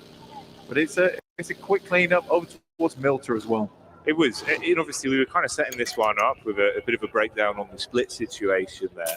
It's 4 Thrives that would be in the middle of the group reconnecting from that side if you're making the late rotate in from Sosnovka. I am curious to see how we will actually end up playing over the course of this one, because they're setting up the idea like, oh, a bit of a chance there. We'll see if Power Gaming can start things off better. Didn't go that way. It was the storyline we got. The end results them going down first. You've got potential as well. I think the longer these games go on, Blank, the longer the day goes on, potentially even for them. I think this is where we're going to see more and more of that team being able to deliver so much talent on there. You can tip of everyone's tongue saying that this could be the chance for that side of the region. They start showing up again. So I'm curious if they're showing us a bit of innovation for some of these plays. Yeah, I sort of understand it where you send Sukat down towards Sosnovka on the eventuality is the south circle. You could make an efficient rotation across, and maybe it's the case where Suk in that situation just takes some pot shots over towards 4 Thrives as they make their way across the bridge, and then they can group up. But I think that the risk doesn't outweigh the reward here. Honestly, it's going to be difficult to get back together. There's potential that Suk can take some vehicles, take a boat back around towards them, but by then you have delayed your rotation by a ton. For Falcons, on the other hand, no hot drop over towards there. Though my main takeaway from this game is because it's such a southern playing path, it doesn't really tell us too much about the drop spots, because these were a lot of backups being used. Yeah, it's fair enough. It's fair enough. It's a good point to keep in mind, obviously, in terms of how it's going to affect things here. Give us some different results over the course of the day. I was stressing going into the next match. So, like, do we want to drop Yasnaya? That's what I'm saying, bro. That's the awkward part. Because obviously, once it kind of is forgivable and it feels a bit rough and you can fix it, the second time it happens, that's when it is instantly like, we're at the halfway point of the day, boys. Like, it's already creeps up on us, you know? How do you fix this? You have to get the screwdriver and kit out, figure out where the loose screw is. I suppose at least the only blessing, like Max was saying, there is a decent gap. If you look towards, obviously, what, 6th upwards, it's not that much of a difference with points, right? So, like, obviously, if you just actually start to build your way back in, and everyone else doesn't have a crazy spread, then maybe it's not the end of the world. But the likelihood of that, obviously, has a lot of bells and whistles attached to it. Yeah, and as we know, Jackie, for the group stage we're starting off with, it really isn't that unforgivable to go down too early. We're going to get 8 teams going through towards straight through, and then we have 8 teams going through to the survival stage, battling it out, right? That's what we want to see here. So there is still a lot of chance for our squads to remain in this one for a long, long time. So it will be 16 teams in that survival stage. 8 of our top teams will be heading straight through towards those finals we'll be playing later. So we won't really see any teams or their keys being crushed until after that survival stage. Yeah, you've got to wait for the spectacle. Like Barney was teasing, when the iris opens, sparks will be flying. So you won't want to miss that as the action develops here. I was kind of hoping a little bit, actually, we would get a run-in between these two of how good Yangon Galacticus looked into the previous matchup with Alpha 7 on the roam over. And it's DRX in the back line, so potential for the rotates in actually being quite spicy when the fights break out. Yangon Galacticos pretty close towards what I would say is a fairly central position. Now roaming around towards gas station, and that side of the map pretty barren towards the pizza slice that just sits on the northwest side of the map, which is very, very open. You don't really want to play around there. Always do find that cross from shooting range off to that eastern side is a bit more awkward, which is why you're seeing much more teams down towards that southeast around Yasnaya, and staying far enough away from the field. So there's a lot of treacherous zones here that you don't really want to go into. I'm sort of surprised we don't have any teams trying to bank over towards Rozok. I guess for Regnum Karya, they're keeping a player back in Wild so he can quickly dash back over towards Rozok if needs be. Yeah, that's fair. That's fair. Let's see, though. Let's see what this is going to do in terms of the shift and how the zone rotate will affect things. Blank, obviously, favors more central overall. Actually, not too bad, really, especially in terms of the group that you've got there. So DRX still being able to play on the outer edge. Everyone else making their move in. Falcons, obviously, slight adjustment there. Pachinki, obviously, open entirely as well. So we're regrouping up. It's a late rotate in through the blue for Weebu, and they'll have their focus in on a little bit of a late joining. I think, honestly, though, for the circle, pretty rough. You have the entirety of the field right here on the map, which is just bare open ground, and then the pizza slice that I was talking about earlier, which is on that southwest side of Stalba, where the two roads make that kind of triangle slice. That is fairly open too. So this is pretty tough for a lot of teams to remain, and I would probably bank on at least 2 or 3 teams going down over the course of the next circle, maybe circle and a half. Definitely a lot of potential. Not much cover to play with, limited opportunities for the compound, so fights could be coming your way. Absolutely, you're right.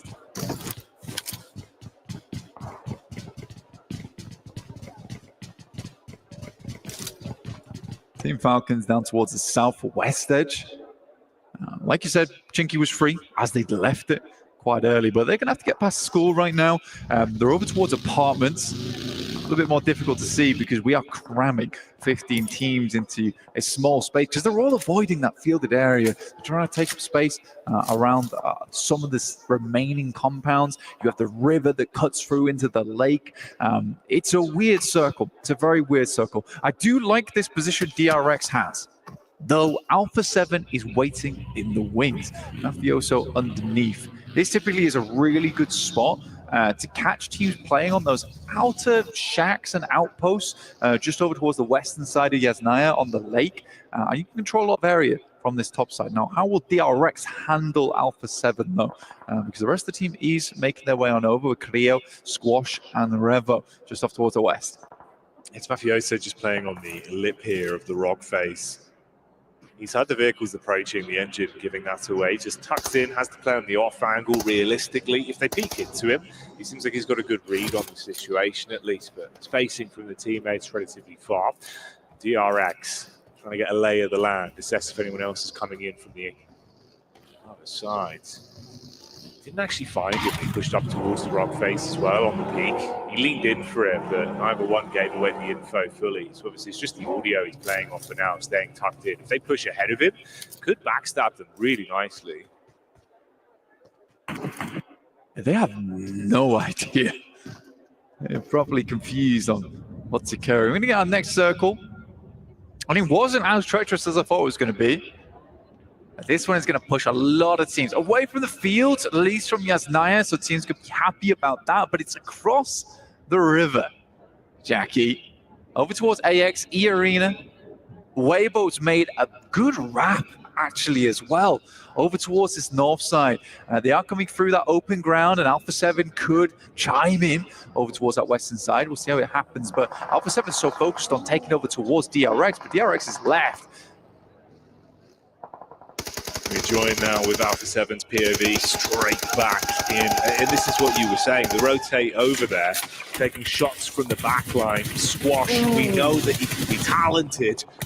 And unloading at the minute, snapshots over the top just as they tuck into the compound. A lot of chip damage onto them. Yeah. Massively so. And you can follow up from it as well. I mean, Order in a horrific position. They just keep finding these knocks. Late game rotate, like it's been nice for them, but it results in this. That's an important knock over towards Yangon. Galacticos coming through from RCB. But Weibo Gaming can get themselves back up. This is a Hail Mary of a play, Jackie, all right? In terms of where they are on the map, it's very, very central. They'll take the Wizard Tower here, which works out nicely. But they need to basically hold this position for the rest of the game. The vehicles are shot to bits. The tires are going to be all popped by the time they get out to them. So Weibo Game is not moving, at least not until the end game. No. Wow! You knew it! Mate, you actually made it in. Oh, it couldn't have been better timing on it. Straight Benny Hills out up the stairs, wanting to get himself into the high ground. This is a risky play. No, there's no one there to help him. He just went for it. It's like we need the high ground. Yeah. We need to play up the high ground. I've got to go. I've got to go. I've got to go. I've got to go. And he did. He did. Yeah. So that was literally a player. I guess the reason they do it is that making that play later, you're going to have 3 or 4 teams looking at you. So this was the only time to do it. I respect the fact that when it's crunch time, they're ready to play inside the crunch. I mean, like, honestly, they've been kind of subverting expectations already with this match, even if it hasn't been just off the back like, oh, we're seeing some crazy gun skill. They're keeping you guessing a little bit, which at times, thriving in the chaos, can be incredibly beneficial. Seems like non-ship Red Force taking a knock there, though. We've got a bit of a follow-up as well with AX getting thrown into the fight. Falcons, of course, here having a whole load of shrapnel thrown towards them. Narvalo is down. They're in a position where he could tuck around the back of the stairs and be saved at least. Arian trying to just throw out some bullets to keep them guessing. Does he actually want to push up? It's a nice nade over towards where Koa is. He cooked this one perfectly. Chuck it in top. Ooh. It's pretty nice, actually, yeah. I think for AX, they're way more concerned about this next circle. Jackie, the amount of water in this is staggering, only for it to be over towards that southeast side with the fields. Yeah, that's a ridiculous body of water. You think about the limited amount of space you've actually got to play with in the zone because of this. Okay. I mean, this has already been a bit of a cheeky one, right? So let's see where it goes. Nongshim Red Force here, just eating bullets, trying to use the water as some sort of additional cover to work with, throw it off, but no. I mean, Alpha 7, eyes like a hawk at the minute, dialing onto them. We do say goodbye to another one of our squads here. Going out second, of course, with Power Gaming, the only full wipe that we had way back at the start of the game. That's why there's so many teams still in play here this late into the matchup. And this is a really interesting position from Regnum Karya, where they're underneath the bridge right now. They're playing the bridge, but the fact that no other team has really challenged that position as well is a staggering thought to me, honestly, because a lot of times you'll have teams on either side. So Regnum Karya be able to hold this, it doesn't seem like the best position in the world to be literally on the iron girders underneath there. But it does keep you alive a long, long time. It doesn't always necessarily give you the winning position of the game, but I think for a lot of teams, survival is quite important in this particular match with this kind of circle. Okay, his 2 names we haven't had to say too much during this matchup, but of course were very prevalent in our first outing of the day. You've got 4 Fribes and also Vision. They're both fighting down towards the outskirts. Similar kind of setup here, actually, with some of the teams that could be going head-to-head relatively soon. AX on the force down with E-Arena coming in from the back line. Henry might get caught. And you've got Falcons that will be waiting in the wings as they get lower down towards the roadside as well, with Vision onto them. Oh dear, Blank. Potential for some interesting little bouts here. It's a widespread, though, from the arena. So they've got a lot of a lay of the land onto it. They can try and get a bit of vision onto the backside with DRX and Alpha 7. He can't really afford to play anything too close here for E-Arena.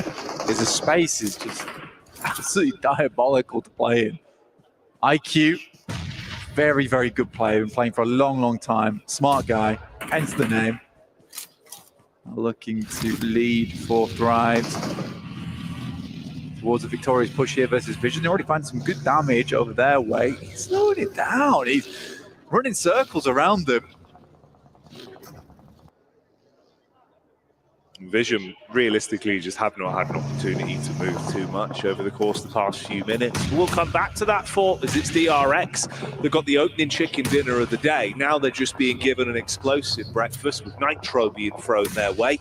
Nade after nade on top. Weibo as well, still being able to get stuck into the fight from the side as the bullets hit. Hyunbin on the nade back, good for one, but he's got a full army coming his way. This is E-Arena, the wall of smokes in front of him, effectively just him left. Everyone else has been taken out. So DRX, if they want to get the back-to-back wins, it would need to be an unbelievable effort just from Hyunbin with an awful lot to get them. Yeah, he's in a bit of a struggle position. Luckily for him, E-Arena is getting walloped from the sidelines. Oh, what a problematic smoke there. Dissipates. And his eyebrows raise and are visible to E-Arena. Falcons somehow make their way in front. of AX here, which is nice, and obviously take out the opposition. But what a disgusting circle this is. All lake, all field. Fireflux currently holding down towards Vision and 4th Drive, so even if one of those teams gets away with their life, they're still going to have to deal with shots coming through. Well, Vision actually able to sneak on past using that ridgeline on the west towards the roadside to make that happen. Nade after nade. It's good damage. AX being able to find opportunities to fight on their terms in both matchups we've seen today. Going for the full crash as well, the Rhino maneuver with the vehicles over the top side, hitting heavy onto the Falcons. Now Valo at least with the reply back, good for one. No. The nade on top of the team. Oh, Henry goes down and so do the Falcons. Oh mate, feels like no one really wins there. To be honest, I think that should have been an AX just wiping out Valo. Plays a risky game, drops a nade at his feet, finds 2 on the knocks. Somehow it happens. Team Secret, Little Boy will go down. That's Jaiki in the back there. This is Team Secret all the way on the northeast side, going out from Yasnaya. Alpha 7 made a big swim down towards the center of the circle. As we said before, Weibo have just not been able to move all that much. Their vehicles are shot. It is Yangon Galacticos still making this one happen, though they lose Say Cloud.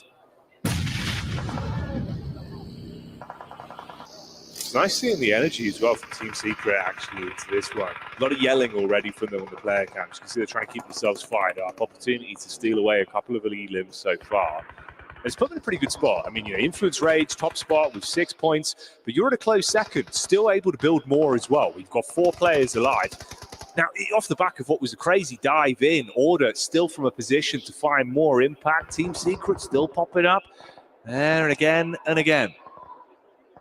Regnum Kaya, they've got a lockdown on this western side of the circle. It's such a nice place to be in where you really don't have much competition. They can get involved when they want, playing off from this bridge position. And again, a lot of teams didn't put stock in this. And I don't know why Regnum Kaya was the only team to make that choice earlier on to pick this one up. And to be honest, it's a bit of a change, honestly, from their usual play. I think that they took their time moving from Rozhok a little bit further across towards apartments. A fair few times on these kind of circles, they've been caught out where they move too far and too fast. The circle ends up coming back their way, and then they struggle in the future because of it. It should have been an easy pickup. Order attempts to make the cross, and that will be one. More in the pocket of Regnum Kaya. Yeah, the man himself, Silas, on screens, looking to find some impact on this one and build up the elims for him from the position they've got with the cover to play off. Now, Weeboo been taking their time. Feels like they've been, given a bit of plot armor with some of the fights they've survived throughout this map. Maybe that's about to change. It's a good peek in. Loxy locks them up. Shuts down one. There's the reposition close into the ridge as well. The rest of the squad not really in a position to attempt to trade. The angles just don't favour you. You've got covered either on that side with the rock face. You've got vehicles to play off of. Toxic with a quick peek. Good headshot there. Yeah, that was nuts from Toshbek. So low, though, but need to get that headshot coming through from the Mini 14. 33Z going down. Just Suk remaining. Our slightly more unorthodox player coming through from Weibo. Actually on that big split they had earlier on. Alpha 7 do make it across, by the way. They took a heavy amount of damage, but managed to make it happen. Toshbek looking now, but you can see from staying in this spot for a long, long time, resources aren't looking all that great. Yeah, running low. That's the factor that could come back to bite them the longer this one goes on. I was curious to see if things would keep developing in a good manner for Team Secret as well, as they had a nice little bit of choreography there for a while. They were finding fights where it looked like it was working well. I mean, up to 6 elims, but they've been shot in the back. They do at least still get the knocked player back up, so it's going to be okay to reset from it. That's the last remaining member of E Arena as well, just down towards the coastline there in Joker. Meanwhile, Alpha 7 low here on resources, but can they build back up from forcing out? What are you doing, Carrillo? Oh, mate, what's happening? Playing with him. Hey, here's that initial fight from earlier on versus Influence Rage. Drang just holding it down in that front line. Diego goes down to hopper from Lil Boy. He just holds the angle apparently.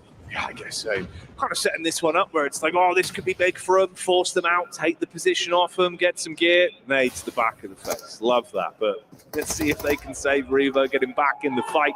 Meanwhile, they're being collapsed upon those. This is Hora coming in from the top as well, looking to really put the pressure on here. No fear, living up to his name. Nade over the top, burst in air. Hora with the first knock back over. Seems like Silas as well, taking that one straight to the dome. It's a free-pointer. Oh, mate. Beautiful work done. We out in the meantime. Sleep. He has his legs blown out on the nade back over from Alpha 7. If he hits this. It's so close, bro. That second nade was unbelievable, but Forever was able to make his way down and hit the shot. Regnum Kaya will go out there. 6 elims. I think that was a good game from Regnum Kaya, all things said. They just got themselves into a position where couldn't quite figure out a way to remove themselves from it. Again, I don't think the circle favors them at all here. So I do think it was decent. For Carrillo, yeah, head down focused. Definitely should feel a little bit guilty about what he just did over towards Revo, who was revving up to get a good nade over towards Regnum Kaya earlier. Yeah, I mean, that's the thing. Like you say, if you can at least recover it individually, then it'll be all right. We can forget about the bad times and the possibility of it maybe being better than it should have been. But we'll go from here. You forced out the team underneath, so no one blocking your path. It allows at least a bit of a reset from Hora. A lot invested into that, though. Unfortunately for them, they were hoping it would be way cleaner, right, on the dive in with a third party. You get left with just 2 players. It is going to slow you down. So many nades used as well from them. So back pockets relatively empty, and there's not much to pilfer from what was underneath the bridge. Yeah, this is such a weird circle as well. You do not see this kind of circle for many, many months at a time.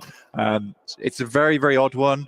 I don't think I've seen the circle end up around here for a long, long, long time. Pretty much for Thrivesource, Fireflux do have a big position here, purely because they have the ridgeline to play around between one another. It's going to be Hora, No Fear, Alpha 7, Team Secret, and potentially E-Arena, who's going to be getting themselves involved with one another. Obviously, the big difficulty though for Thrives and Fireflux is that eventually that ridgeline is going to be useless to them. They're going to have to move up towards that north side. Well, Hora might have just outlived potential expiry date they've had on this one. No fear, the last to fall, as Revo will get revenge for the damage back over into the previous encounter towards the bridge. And he can save his teammates. You will still have 2 of the Alpha 7 squad alive and kicking, trying to play off each other here. Let's see, maybe they can build themselves back in, have a great start into the second game of the day, and show us the reigning champs have a lot of fight left in them. Team Secret, though, Blanket, I'm curious to see actually if they could show up on this one. It's been nice from some of the mid-game fights that we saw them taking, and I love how fired up they look. Like, instantly into this matchup, they're yelling, they're going for all of the good comms. That's not what you want, though. Sideline shot back over, quick trade, headshot onto Revo with a mini 14. It's a nice knock again. They're feeling the pressure from this position. It's bad, though. This is the worst time for Revo to be able to find a shot like that. For Alpha 7, they're far into the circle already, but this next one's going to start to push them. And to be honest, in that moment, Team Secret likely wanted to start finding a bit of a foothold in the future. You can see Fireflux here locked into the tiniest ditch available, and the circle is going to continue to push them further inwards. I like the way 4 Thrives is playing this. They've got that lineup, so even if Fireflux are able to send a nade across, they've got way more space to play in, and they are taking advantage of that space as well. So these nades have got to be absolutely sublime from Fireflux. Had a decent amount of them to work with as well, and you can see how they're setting this up. Good comms on it, slightly staggered with the nades going over, looking to make sure they can commit onto the knock player just a little bit shallow. It's such a substantial distance, though. Definitely trying to see if they could force out 4 Thrives members and punish them. Oh, this could be good. Perfect timing. Waits for peek up, slap back over though, Blank. It's not for free. They're actually able to at least get a quick trade onto him. So good heads-up play. The Bush had a framework made of metal, stopped that buggy in its tracks. The Fireflux ruined by that moment. They really just wanted to get across and start taking shots to the 2 players remaining from 4 Thrives. In the meantime, though, Madcap will go down, as will Scarface, and it's looking pretty grim right now for Fireflux. Alpha 7 and Carrillo, as well as Revo, I mean, that is a dynamic duo and a half, and they could make something work out of this game. Potentially so. There's always a chance. There really is. Fortunately for 4 Thrives, now it's just one that has to thrive. That's all that's left for them. And like you say, a bit of a split there. 2 teams in terms of the battle of attrition that do have 3 players alive, but limited resources to play with, and the cover really isn't there for most of these squads. So closing the gap between one another, it's risky. It's all or nothing. You've got to peek in, off your teammates' contact, and commit to those elims. You can't mess around on this one. And Secret looking very agitated, obviously aware of the Alpha 7 position, knowing it's do or die on the peak. For Team Secret, the lucky thing for them is that they have a lot of hard cover in front of them, and those rocks, as well as the tree line. This is wild from 4 Thrives, but they knew where Ketch was, and they're just looking for 3rd place. It's a smart maneuver. They're going to confirm points. I actually like a team that does that, that takes it into their own. What? Okay. Goodbye, Team Secret.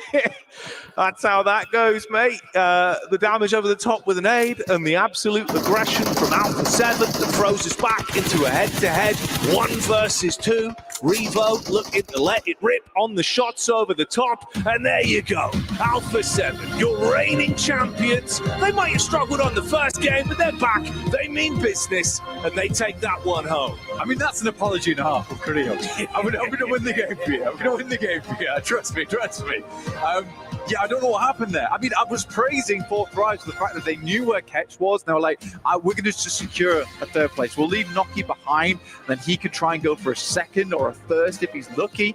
And in that moment, I think Team Secret gets so flustered. Yeah. They just get torn to pieces. But there was so much opportunity, in my opinion. It's 2 guys from Alpha 7. They're more putting presence than everything behind those rocks. You just send out over towards that hard cover, towards that tree line, instead of sitting behind that vehicle. You have a much better chance towards that late game. And I think it was just that menacing characteristic from Alpha 7 that kept Team Secret in. They were like, not on our watch, you're not. But actually, with A7 swimming across, WPG were actually able to turn the tide and go, actually, not on.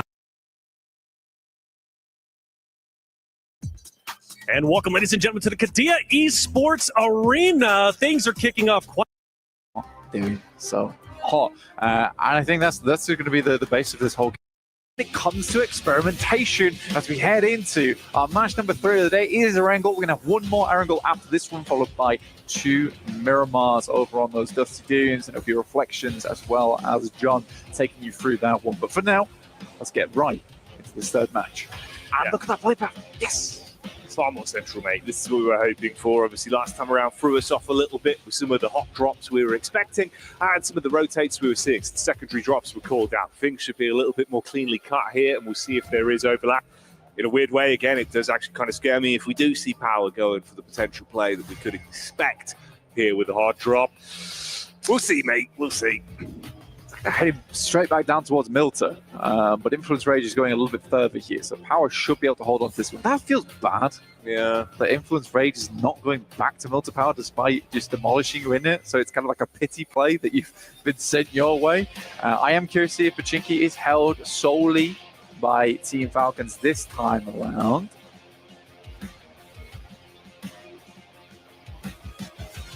By the fact, again, actually, we do get sort of the distance there from Team Secret. We do seem to be playing this far slower wick of the game. Let it burn late into the night. You know, don't want that one to burn quickly. Yeah. Although I will say the problem was the minute they were actually throwing a bit of a broader sword, it was panic stations. That's where it went wrong. Well, there was no parries. No. There was absolutely no parries involved there at all. Even the dodge roll looks sluggish on the side of Team Secret. Heading on towards the Popker as well, and I do have something to say about the Popker, is that although decent position, it's all right. You do actually see a lot of pro teams these days like moving away from the Popker as a spot. If you can get somewhere further in towards the circle and comfortably play towards that, you take that. Even though that means holding over towards one of the west or eastern side of ES9, the ideal scenario. I mean, even if you think about just the fact we were saying, like, oh, everyone is literally forced to stare at Alpha 7 on a pedestal, on a plinth, literally in the arena. They were called out by name. They were there. Everyone else sees Falcons as well, separated from the rest of the squad.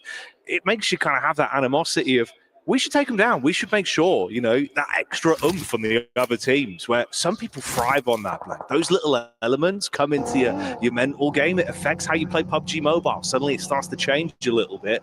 You see those targeted fights. It gets spicy. This is more of a story we'll develop over the course of the event. We'll see how that starts to ebb and flow. But it's just something to have in the back of your minds for the viewers at home. Weibo, I think it's been, I'd say, nice, at least in terms of the way they have been playing to their strengths. They've had some really crazy dives, crazy rotations. Yeah.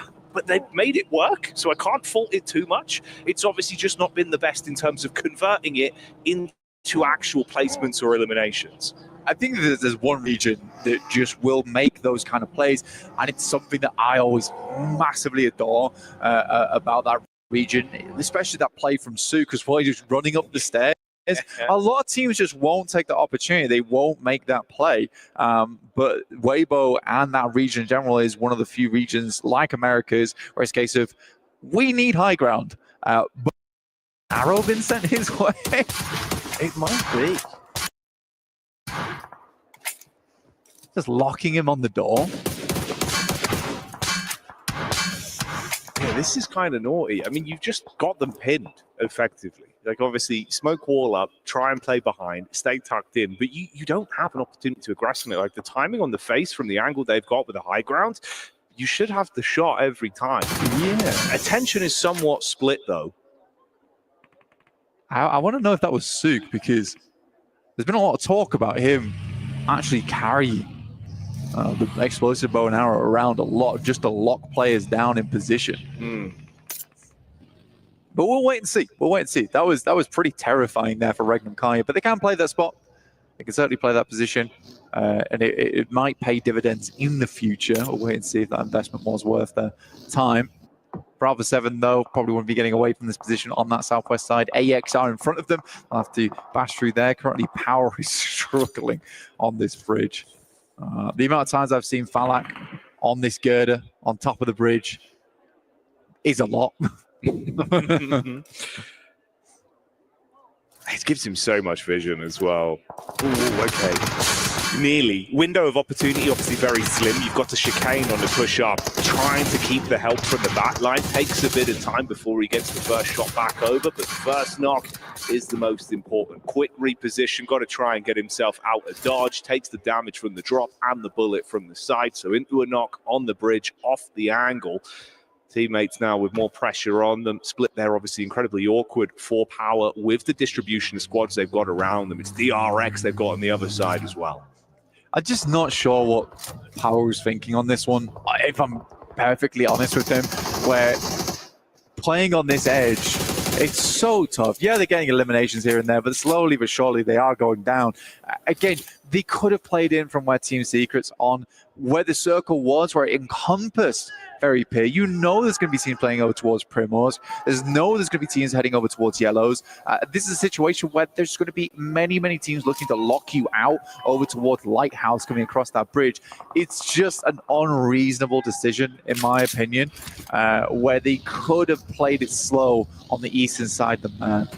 The only other thing I can think of, and I mentioned it earlier, is just that they were hoping, gambling for a Sosnovka finish. They would have been the first there, but I don't know, man. I don't know. Yeah, the odds certainly not in their favor if that was the gambit they were going for this time around. He was unlucky as well with the timing. Nearly got the pop off on the hill to keep himself alive, but Fainan going down because of it. And then Al Haji, you are a sitting duck, effectively. That's the real sort of top and bottom of it. He's just trapped at the coastline, played zone being the additional squad that will take him down from the back.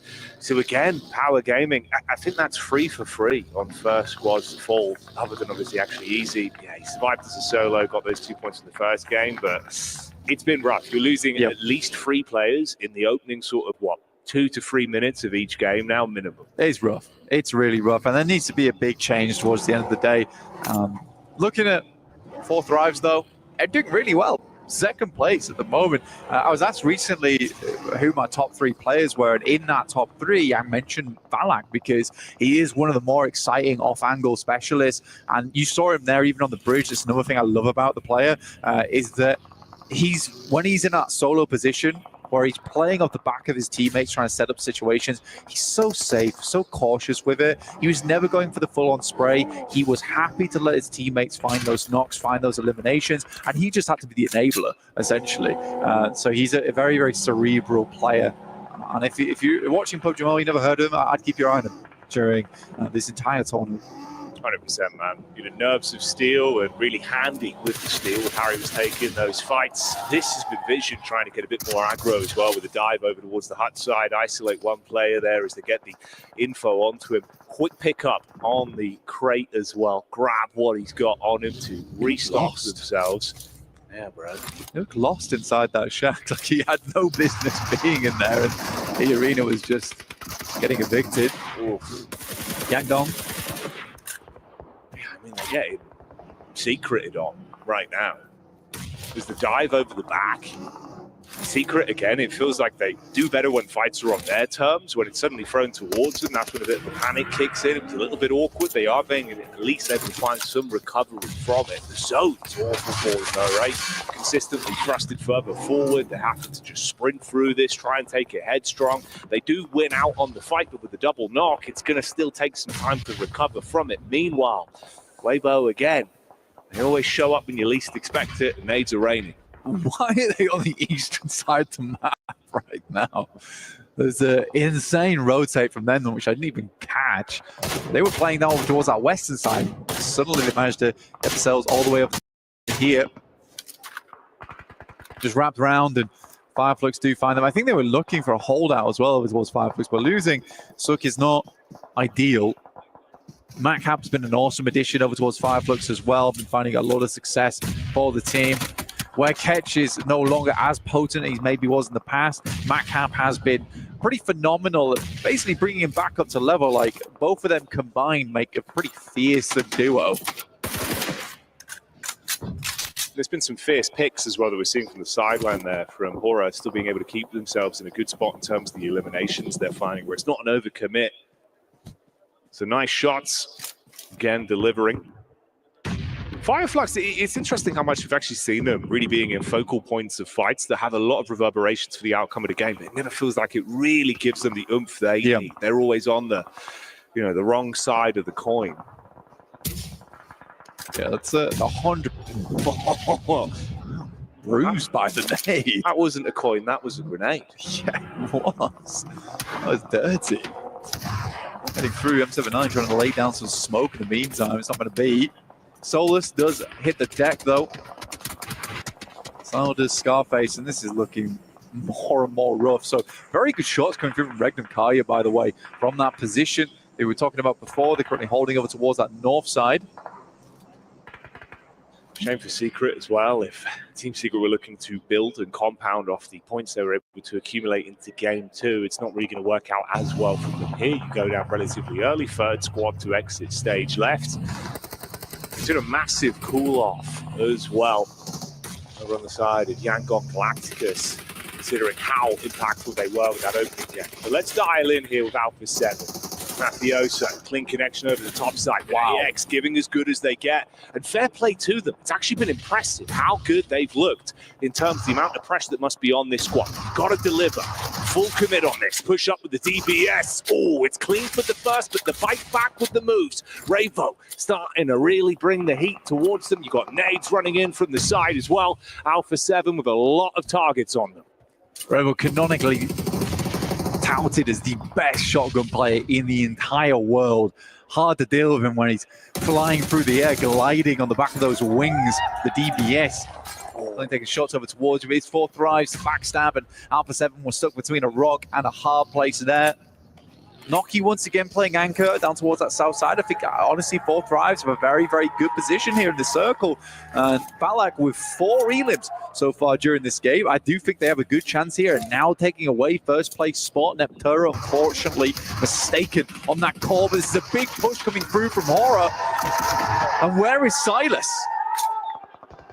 Where is he indeed? Hora as well, just getting away with absolute liberties at the minute. They're going for some big commits. They're actually completely flipping it on its head of saying, oh, you're kind of playing this passive game where then you suddenly throw the heat up.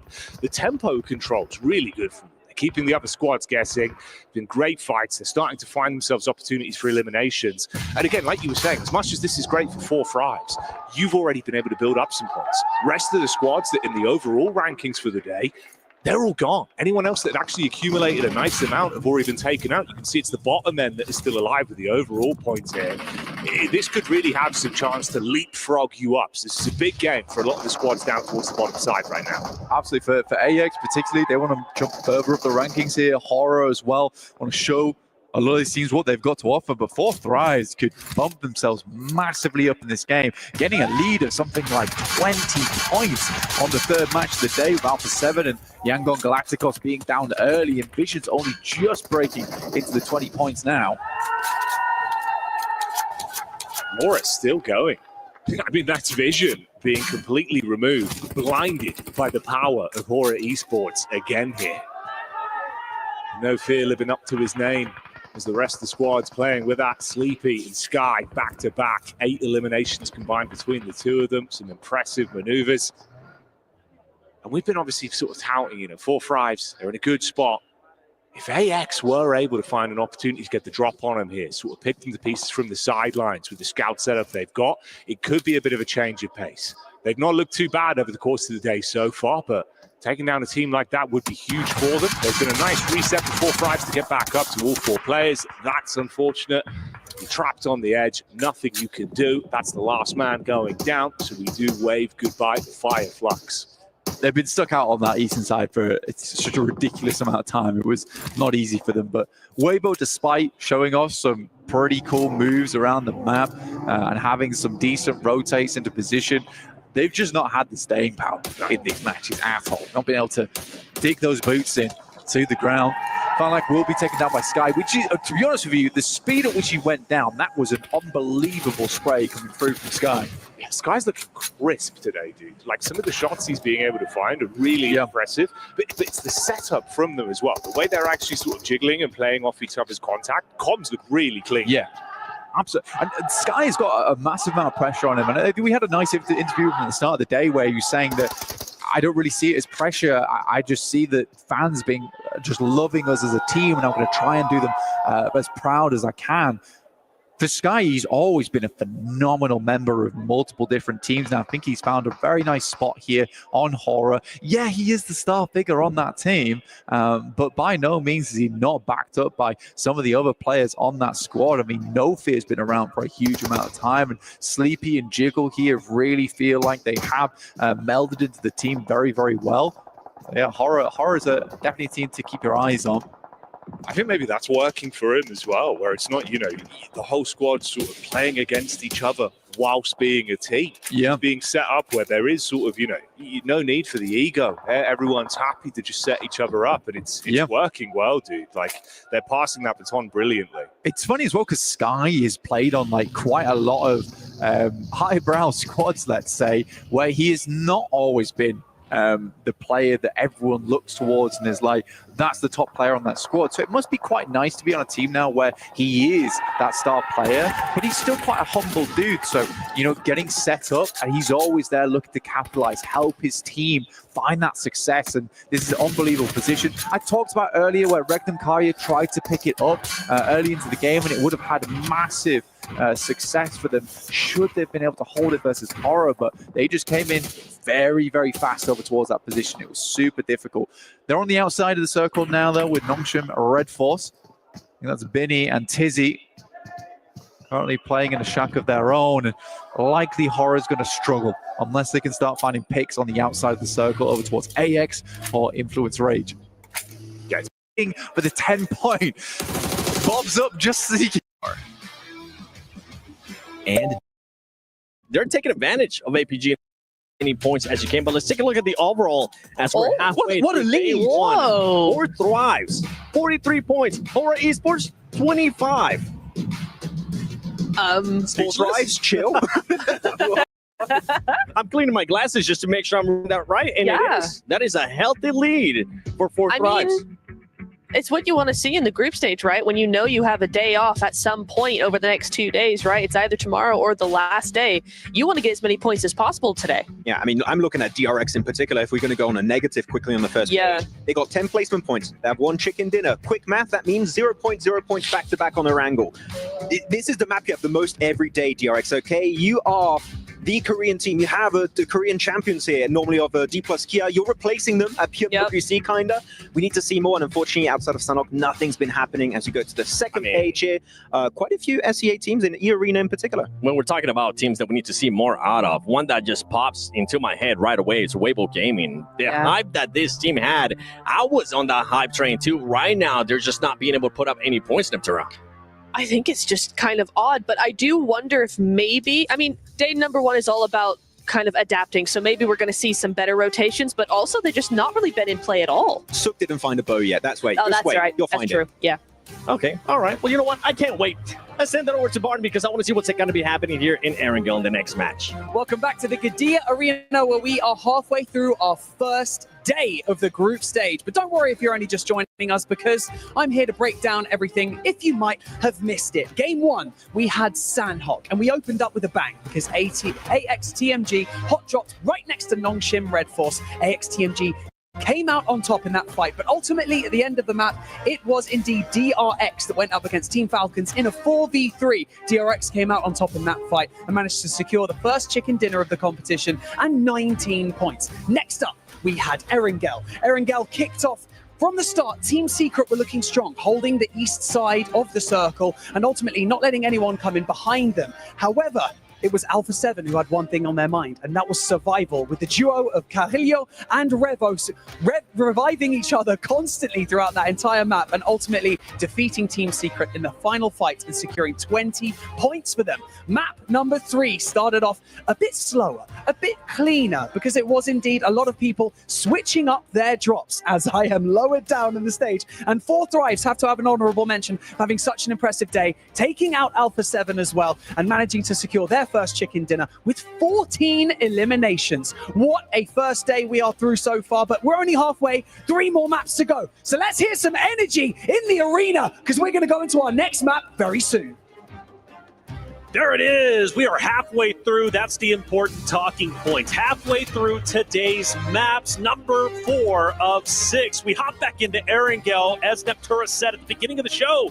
That should be the bread and butter for multiple teams. However, it hasn't been. But we do have some top dogs at the top. Alpha 7 being one of them, looking to make it straight into the finals. 4 Thrives, though. John, going all the way, it seems. We talked about a point threshold. You're thinking it's around 80. 4 Thrives have already reached that. They have certainly outperformed on today's games, right? 2 matches in, they are over 40 points there. That is half of the way to that metric, right? If you're looking at previous tournaments that have been played with a 12-map set, it is around the 80-point mark that you will see for 8th place on 24 teams. They've done half of the work that they need to do over these next few matches. It means that over the next 9 matches, they're looking, over the next 9 matches, they are going to need to look to put 40 more points on to feel nice and safe. Yeah.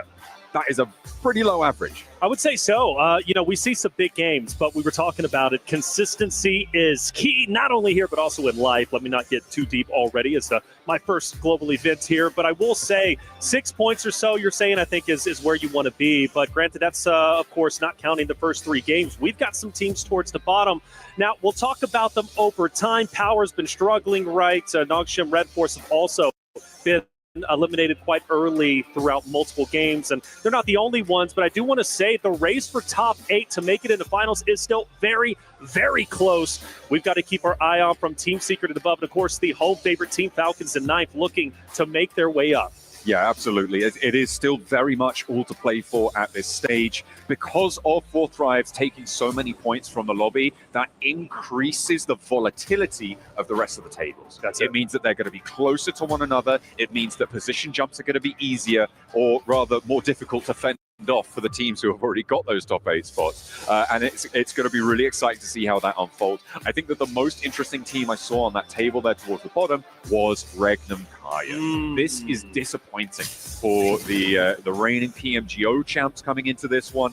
They need to step up. They need to step up fairly quickly. I have no doubt in my mind that they can do it. The question is, will they bring it to bear today? That's the question. We got a nice zone. Liking it, potentially setting up for a bridge zone. I love bridge zones. More importantly, I love military, but most likely going over to the mainland. But I do want to focus in as we've got two teams maybe about to skirmish out over on military. Of course, talk about Fireflux, and you got Team Secrets most likely going to be running into each other. They could have a true maybe they say, hey, you go over to the right side bridge, we'll take over to left, and we'll just go our own way. But if I'm Team Secret, I've been on fire today. I'm not going to be intimidated by anybody. And you want to talk about being on fire? Fireflux is quite literally there in the top 3 running. So I'm looking at them to potentially be one of the front runners in the engagement. But who knows? We'll see how it ends up unfolding. What else do we see? At the moment, it looks like Team Secret might just be heading out to the east, disengage. West and east bridges both available still. At the moment, it doesn't seem like too much more is unfolding. I feel like George Pole is potentially a little bit of a hotspot for contest on this northwest side. 2 teams in South George, Alpha 7 up in North George. That crossing down south, that because of this first circle, is going to have to happen for Alpha 7, could be under duress, could be a little bit of conflict in their future. Yeah, but you got to think about who they're going against, right? It's E-Arena, who, well, let's face it, they've been struggling, only sitting at 8 points, currently in 13th place, and Alpha 7 being the top dogs they are. Winning that game, by the way, game 2 with 2 players was phenomenal. I could not believe my eyes. You actually called it early. I wasn't a believer until the very end, but able to get, 4 to 5 revives overall. It was Revo and Korea who was able to get that win. So if I'm E-Arena and, of course, having to rotate down, I've got to go against Galacticos. That's not going to be an easy fight for either of those rosters. So for Alpha 7, I'm still favoring them, but you're right. I think we will have a skirmish soon. They could always break out further to the east, right? There is always that option to go for a wide swing, but depending on the pace that they can loot, the pace that they can get out of North George, they may be able to avoid that altogether. So we'll keep an eye out on that one. Team Secret, they did move all the way over to Novo. This is on the military island right now on your screens. They did move out east, so no conflict here for the time being. The question I have is, where are Fireflux going to rotate? I expect Team Secret to be going over the east bridge. I'm wondering if Fireflux are going to try and join them, because you're going to be aware that 4th Thrives are going to be on the other side of that bridge. And right now, I don't feel like you want to head towards this team. I don't think so. 4th Thrives, they're obviously the top dogs for a reason. Will they be the top dogs by the end of this tournament? Who knows? But right now, they are undisputably the best with more than double the points, even over second, which is Hora. But I would think so, though. You know, for Fireflux, I would go to the right side bridge alongside that at Team Secret. But then you have Power over there, too. And Power, I don't know. There's no reason for them to go too deep into the zone as of yet. Bridge camp potential, you think? It could be. I mean, it does potentially waste a little bit of time. It looks like 4th Thrives are going to disengage from that bridge position over towards a more central location, up towards that hill ridge that sits further north. But there's always time to come back as well. We'll have to see if that yo-yo comes through. And actually, Yangon Galacticos on the move. Okay, so that opens the door for Alpha 7, which was potential for them to find that path on in, being very, very central, nice and quickly. Into 5 minutes of the game, and already finding a central spot. Reckon Kaya looking to do the same. Yeah, taking a little bit of damage, but they're going to be just fine for the time being. This is a team that was much hyped up coming into PMWC, a team that needs to start gathering points. As we said, we're on our halfway point. Only 9 more games remain. Yeah, you've got 3 days of group stage, but the teams only play 2 of those days, a total of 12 games. 3 are already gone. With the point race being as close as it currently is, I know they're in 12th place, I should say, but they can easily jump right up with how close it is all the way up to top 8. And well, DRX on your screen, a team that ended up starting off the day hot with the winner chicken dinner. They're currently in 6th place. It's going to be nice and quiet for the time being. Yeah, just bunkering down right now. Early circles, keeping it chill, keeping the nerves in check. Something that I would love to see is like heart rate monitors coming. Yes, we need that. That would be really sick. Although to be fair, 64 heart rate monitors, that sounds like a nightmare. Absolutely. To be honest. But either way, I mean, it'd be so interesting to see how these players are affected by it. Obviously, early game, you're expecting some low tempos, but you can imagine it goes through the roof in those final moments.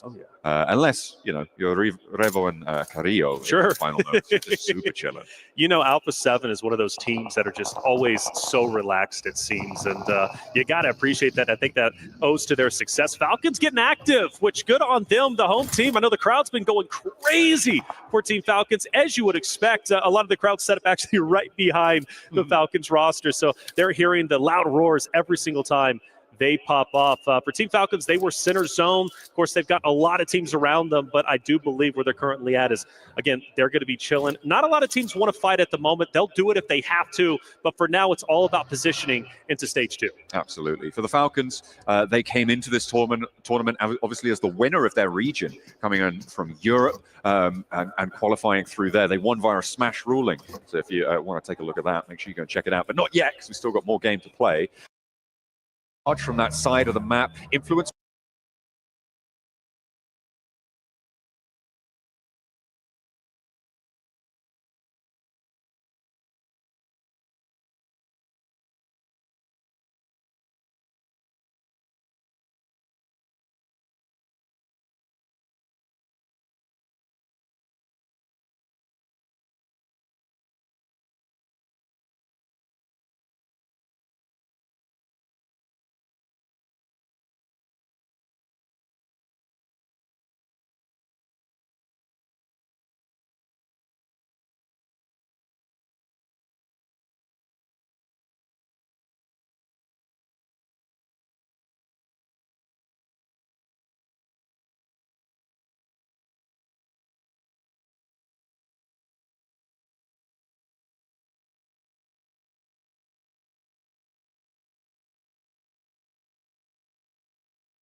Need be. You push into them, you've got a heck of a fight on your hands. Rage on the south side, looking to guard this one out. Carrillo.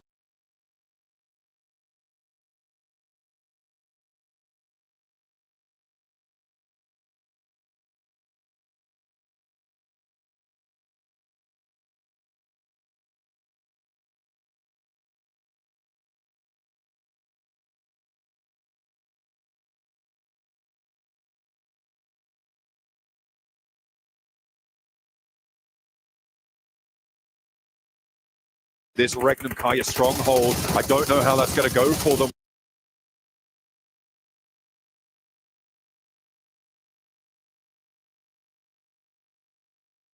We know that there's third-party angles on there. They're already getting lit up. Scott faced with a slow roll around the side, but the vehicle takes him down.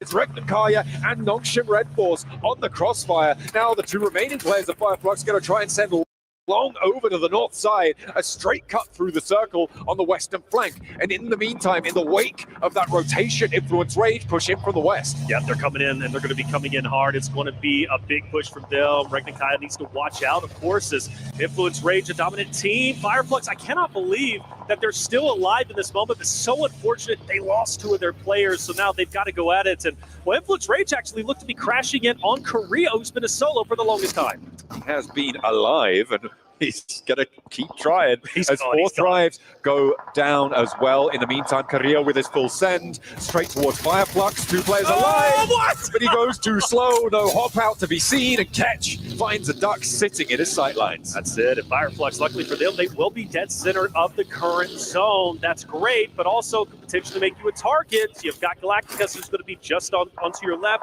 Got DRX as well. Influence Rage, of course, are going to be moving in. We'll be keeping our eye out for Fireflux, and of course at the moment, and also Team Power, man. I gotta say, for Team Power's perspective, just still struggling. I thought for a good moment they were going to have a great game based on the positioning on the north, but just got too rough for them. They weren't quite able to convert here. Fireflux do finally go down. The last 2 of Regnum Kaya sidle on in, but Silas needs a little hand here from Wild, as they only have 2 players to go. Yangon Galacticos on the northwest edge also can put pressure onto this location, but they're being a little bit slow with it. They're more concerned about Influence Rage on the west side, who have been, again, very slow, very tepid in their rotational pace here on the west edge. As things start to slow down just a little bit, shots are ringing out, but nobody really at risk of going down except for Lil Boy. I'd say Galacticos trying to take him down. They will do so. The rest of the Influence Rage roster, I guess, a little bit separated. Lil Boy maybe being a scout, can't get away. And that's so unfortunate because they had such a strong position on this side of the map, and now they've got to recover and make a decision. Do we go for revenge, or do we just continue to play the dead zone, get in there, and maybe watch our backs? Because, of course, you know, Red Force, they're going to be moving in just behind them potentially, but I think that's an oversight, leaving Lil Boy out by his own. But they're going in, they're crashing. They may have expected Yangon Galacticos to go further forwards, in which case Lil Boy would have been in prime location to take those backstab shots when Influence Rage needs to move up north. They overinvest potentially on that angle, and Yangon Galacticos have excellent wherewithal to be able to read that and take down that player at the back. Very, very cautious, but it works out well for them. And now they can be the ones to put the pressure on Influence Rage as they take a fight on two fronts. You can see on the minimap this vice grip that now sits around this Influence Rage position. So they got to make a decision. Push forward, push back. Staying where you're currently at could be a death trap. And they look like they were going to push in onto Nogshim Red Force, but they don't make the full commitments. And in the meantime, yeah, you see them still taking their time. The more time you take, the more of an opportunity for a third party. The nade, luckily, just a bit short. Law is going to be okay. And with them hopping in cars, are they disengaging? Well, they saw Silas rolling up, and I was watching Silas just there, and he randomly decided to send towards Yangon Galacticos. He did get a lot of info on their location, but he took a lot of damage in the process. He's slow rolling behind the vehicle, looking for a time to pop that first aid, but he didn't put the handbrake on here, and it's just going to keep rolling away from him. The nade. Close, Silas. Down, unfortunately. Tough break for him.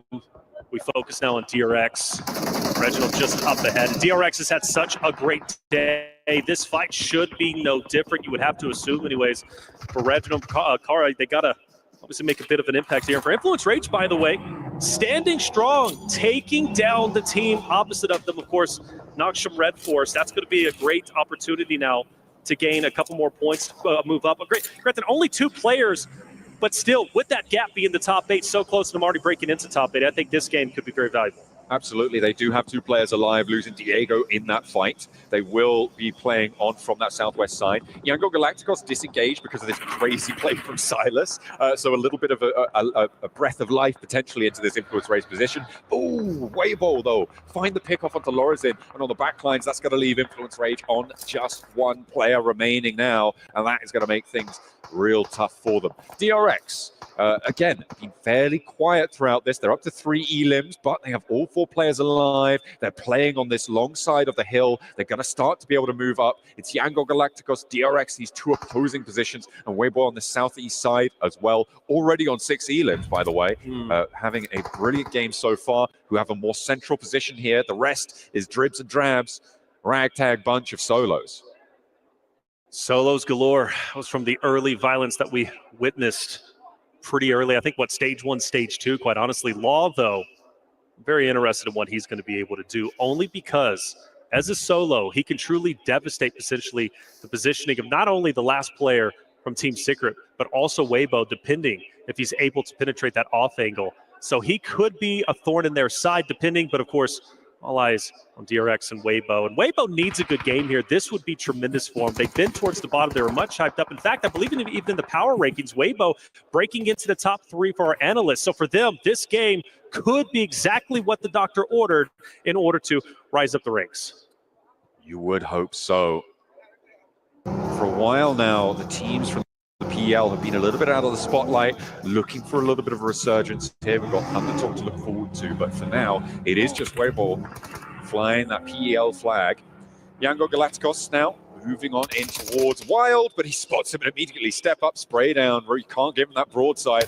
Romeo feels the brunt of it. Wild looks for another as well. 2 players rolling up. The spray down potential, but Wild will fall, and that will be Regnum Kaya out. It's unfortunate. That fight was setting up for quite some time for Yangon Galacticos. Good on them. They stay up. They stay alive. Still 3 strong, mind you. So a chance to take this game is in, but now DRX also getting active. Weibo onto Yangon Galacticos up ahead. If I'm DRX, I'm now crashing in onto Galacticos, taking them down, because really once they do that, they control the entirety of the northern portion of the next stage. The difficulty is what sort of angles do you expose to the south side here? There's this big saddle that Yangon Galacticos sit in. You can see DRX a little bit hesitant to go for the full send here. They're moving out to the west side as DRX do manage to keep that fight penned on in. Yangon Galacticos fall. They don't need to full flush. They have control of the north side entirely here. And now they can move back out to this eastern side and start to put pressure down south. All right, so Team Secret, 1 alive. Meanwhile, you got a good old-fashioned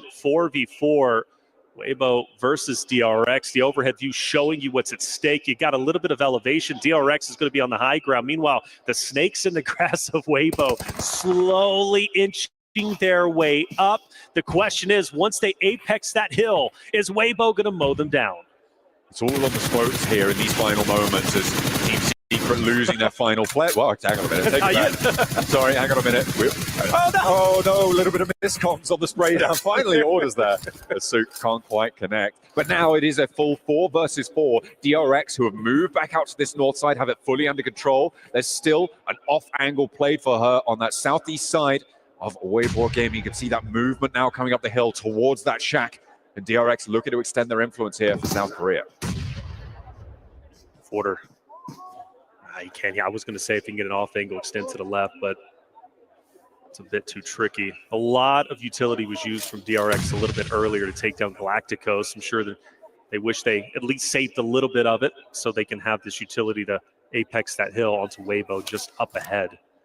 But at least the good news from DRX at the moment, nobody from Weibo really has like a tremendous off angle. Maybe suck over onto the left-hand side. But aside from that, like DRX with their wolf pack, it's going to be tough because Weibo's going to get up. They're going to shoot one. DRX is going to be able to focus fire everything onto 33Z, Order, or Zuck just onto the left-hand side. So honestly, in this position, I think I have to favor DRX. It's all going to be up to the smoke play, right? Sure. You can really change the tide of a fight like this, especially on such a weirdly rolling terrain position. If you can create a smoke separation, you have a huge advantage. And you're talking about these off angles.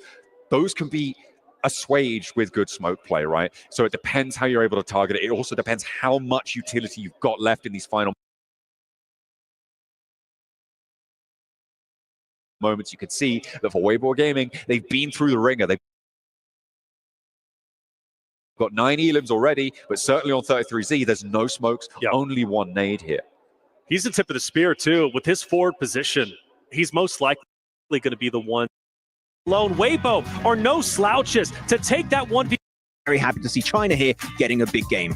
And I'm pretty sure V2K is still going to be telling his team, we need to do better. Even though they ended up in 4th place there with those 9 points, one team that did end up doing better that I'm happy to see here in the first page, Max, is Regnum Karya Esports with 8 points, 6 of them coming from eliminations. Yeah, actually a very, very big fight in the center versus, I think it was Fireflux. It's like, we're both from Turkey, guys. Let's be homies. Like, no, there's no peace between us right now. We have to fight for this position. A very good send onto Fireflux because you might say, well, the high ground position is just flat. Actually, you have a slight dip, and you just need to make sure you clear that area first, and then you just zone teams away, which they were trying to do. It wasn't a game-winning position. It was a position where you could get a ticket to a good top 5 position, which I think they understood that. We're not going to win this match. Let's just try and go as far as we can and get a few eliminations, especially. Yeah, I will say, though, as well, is that Regnum Karya in that 5th place, but the top 4 teams were all edge teams. That was something that I noticed in this game in particular. Everybody kind of just crashed to the center, except a few teams, and it was those teams that ended up getting that top 4 spot, at least in points-wise, at least in that match ranking, right? So this game was very heavily sided onto those teams that actually held off from that original fight and just kept it to the edge, kept that quiet space until the end game. I mean, there was one team that you wanted to point out, too, in regards to Team Secret. They had a 1-2 split for the longest time. Yeah, they did. They really, I'm surprised they survived as long as they did because, like, you had a one player off into the hills right in the middle of where all that action was happening. And then you had the 2 off into the field just like hanging off, just checking out, making sure they got that placement. I'm surprised that worked as long as they did because I think they got like top 6, top 7 out of that. The game plan there is similar to what happened for Regnum Karya. We know we're not winning this game. Yeah. Just play very split. Whoever survives. Yeah. It's like a mini battle royale in the battle royale with your own team. And they do have at least 2 players survive until the very end. And as you said, like maybe a top 6 position, get a few points here and there. Yeah. So they knew this game was kind of a write-off. They were able to claim at least a few points. So it's not a non-game for them to at least get something of value out of it. But you can even see as the replays here. DRX, the moment they start getting eliminations on WBG, they just claim so much control that WBG just fell like a house of cards instantly. Yeah, I like that quickness, right? We always talk about these teams being able to react. Boy, did they end up reacting quick. And if we rewind it a little bit more towards the beginning of the match, a big surprise that we saw was Alpha 7 fully send it to E-Arena E-Arena, though, they were able to defend them pretty good. And Alpha 7, ultimately, Korea just coming out on top. Cario is like, that smoke means nothing. I can see right through it. Like, he had laser eyes. I don't know what happened to Cario. He got like LASIK surgery or something because he's got 10 out of 10 vision on both eyes. Yeah. He was able to then survive that one a little bit. He sent it to the center. That was quite unfortunate that he did get picked off, but hey, the thing is, even the IGL, right? A lot of people, the IGL sometimes is the weakest fragger. No, like Cario can bring the heat. He can clutch up against E-Arena. So Alpha 7, if it's a full squad or a duo on that Rangolf earlier or a solo, they're always a threat in this lobby. I mean, you got to remember, Carrillo did start off as a fragger. That's what he was known for. And now he has become the IGL for one of the best teams in the world. And talking about the best teams in the world, currently 4 Thrives wanting to become that as they're still sitting at the top there with 44 points, Nemtura. I'm just looking, and actually, they are on top. You are exactly right. I can confirm. But what I'm looking at is actually DRX moving in. We had a big gap before this game, and DRX have managed to just smash right through that, double their placement points with that extra win. And now they are kind of threatening 4 Thrives' position at this point in time. I will say though, just over halfway point, Max, none of our power rankings are looking particularly accurate at this point. Yeah, as of right now, our prediction game is very off, which I would say is on brand. Pretty bad. So, I wouldn't talk about it too much. But Yangon Galacticos, I was not really expecting much, but they are such an aggressive, oppressive team going into this. They're not scared of going for fights, which I like to see, because a lot of times you see underdogs just being a little bit too scared in lobbies like this. Like, we don't want to fight, we purely want to get placement points. No, Yangon Galacticos, if they see a team that have a very clear weakness, they will not be scared to go for that engagement on that position. So Yangon Galacticos, seeing them be this confident early on, is a very good setup for what's coming next. I mean, and they showed it right away.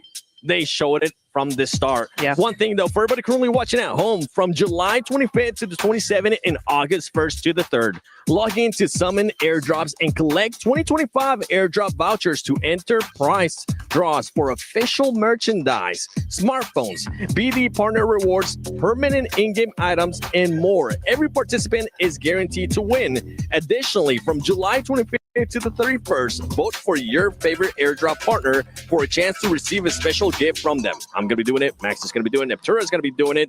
Don't miss this year's airdrop carnival and unbox your surprise, because we're all going to be doing it. And I can't wait to see what surprises we're going to be unboxing, especially when we go to Miramar. And I kind of want you to go with Dr. Suleiman Al-Habib hot take. Are we going to be getting any hot drops, Max?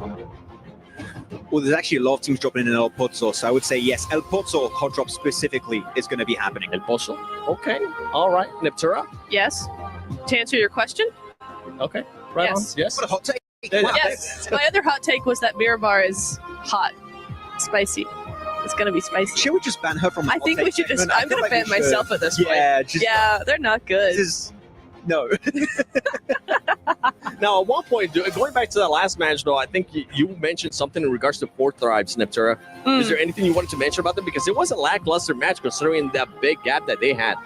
I think they were just too hesitant in that last game. They didn't know where to go. Honestly, they didn't have many options left to them. Maybe with Miramar being a bigger space, they'll be able to actually have those more options in a tricky zone. But we need to see a little bit more proactiveness from them. They did have a surprise though, Max. Fireflux came in from military base, and I think that they were not expecting that. Actually, they didn't even really encounter each other, but they know this typically the pressure might rotate. There's going to be Fireflux. There was power earlier, so they're not being also completely careless because Alpha Gaming's not here. They're like, they might be a team, let's be a little bit respectful, but Alpha Gaming's going to be the real competition when they do encounter Group Green eventually later on down the line. But they're very cautious, but I do have to fully echo what you were saying here, Neptura, on this game. Very hesitant. I don't care if you go for a good or bad play decision. Commit to it as a full team. Your odds of being successful are way higher if you just send it on a big play. And you know what? Your sheer fragging power that we know 4 Thrives have might be enough to just tear down any team they go up against. Well, I think the team that we were all looking for them to actually go after was going to be Weibo. And if that would have happened, if they would have came out on top of that fight, guess what? It would have been a top 2 guaranteed. But you know what? I'm excited to see what's going to be happening here in Miramar. Let's send it over to Reflections and John Allen. The tables keep on turning, and we will not stop. We're 1 and 2 more revolutions going around Miramar for 2 times, 2 laps of the desert to see us out of the first day of games here with our first 2 groups on play. We've seen some miraculous turnarounds from these matches. DRX holding their nerve on the northeast side. We've seen Alpha 7 holding the riverbanks right now. But what will the desert have in store for us? That's the question, isn't it? It's going to be a really good time as DRX take over second place after a tremendous win. They've won 2 out of the 4 games today. Question is, what can they do for the first time on Miramar? A map where teams start to wake up, more specifically from the Americas region. Influence Rage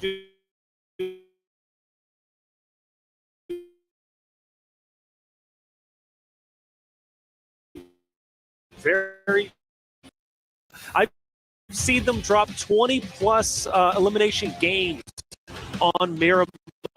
That would be insanity if they do it here. But top 8 is what they're shooting for currently. Top 6, still very healthy. But you want to finish off day strong. You want to finish off, in top 8. Doing so will then set you up very nicely going into your next group stage matches. We've got a pretty standard playing path, which means we shouldn't see too many crazy drops.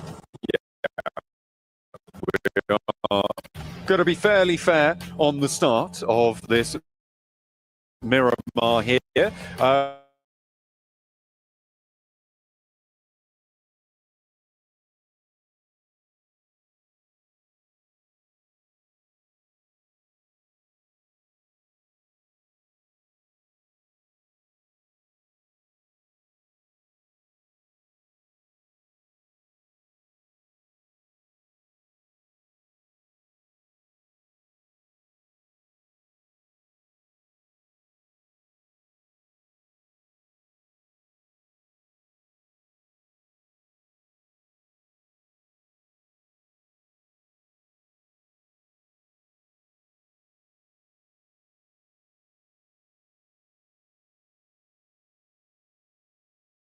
Break that 30-point barrier just yet. However, it is always more dramatic, the curve of the point scoring going over this one. A pretty dramatic circle shift as well, coming on through all the way down to the south side here. I said standard. Well, it's not going to be. We go all the way down low to the south, which for all those rosters who are still up in the air, right, going to their original POI, their landing POI, now have to rotate towards the south, which of course, you know there's going to be a lot of competition going your way. And so for Hora Alpha 7, maybe going to run into a bit of a scuffle for Team Vision. They've got the longest travel all the way up towards the top side, but that's just the way it goes. It's going to be relatively slow until the very end. But for DRX, another great position inside stage number 1, which could put them in an amazing spot to potentially win 3 out of the 5 games today. That would be pretty incredible. And the fact that there's 2 chicken dinners and they're not in first place is kind of miraculous. But, you know, that's just how Fourth Thrives like to play it.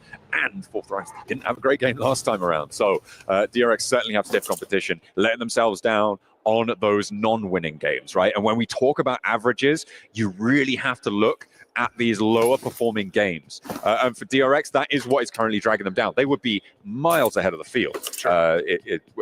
Doing miles for your benefit, of course. You know, I appreciate your freedom units, baby. Absolutely. But they would be absolutely streets ahead of everybody else in this lobby if they could bring up those averages. I always give this comparison, right? You can look to earn 12 more points in one match, or you can look to earn 1 more point in 12 matches.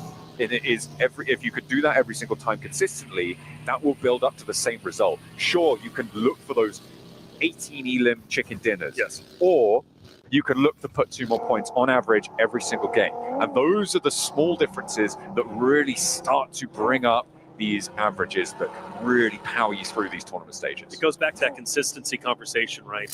You can have a great flash in the pan game, but if you only have 1 out of the 12 games you're playing in group stage, that's incredible. Yeah, you'll be up 40-plus points, and well, then it starts to dwindle away. And by the time you reach the final game of your group play, now you're in trouble. You've got to go for another Hail Mary attempt. And, well, it might not work out. And typically it doesn't. So you'd rather average a better position than, of course, have just a good flash in the pan play. By the way, thank you once again for doing the miles. We were talking kilometers the other day, and I'm trying to think to myself, what's the conversion rate from kilometers to miles to teaspoons? I couldn't tell you because I don't even know the difference between a rock and a ficus, man. I get so lost in the conversation. It's about 17 millimeters of it.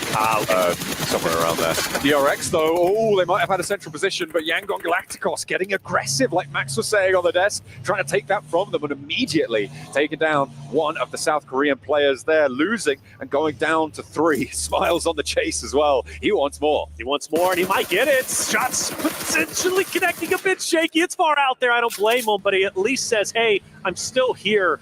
You cannot take any respite. You cannot rest. Keep on going and get out of our location.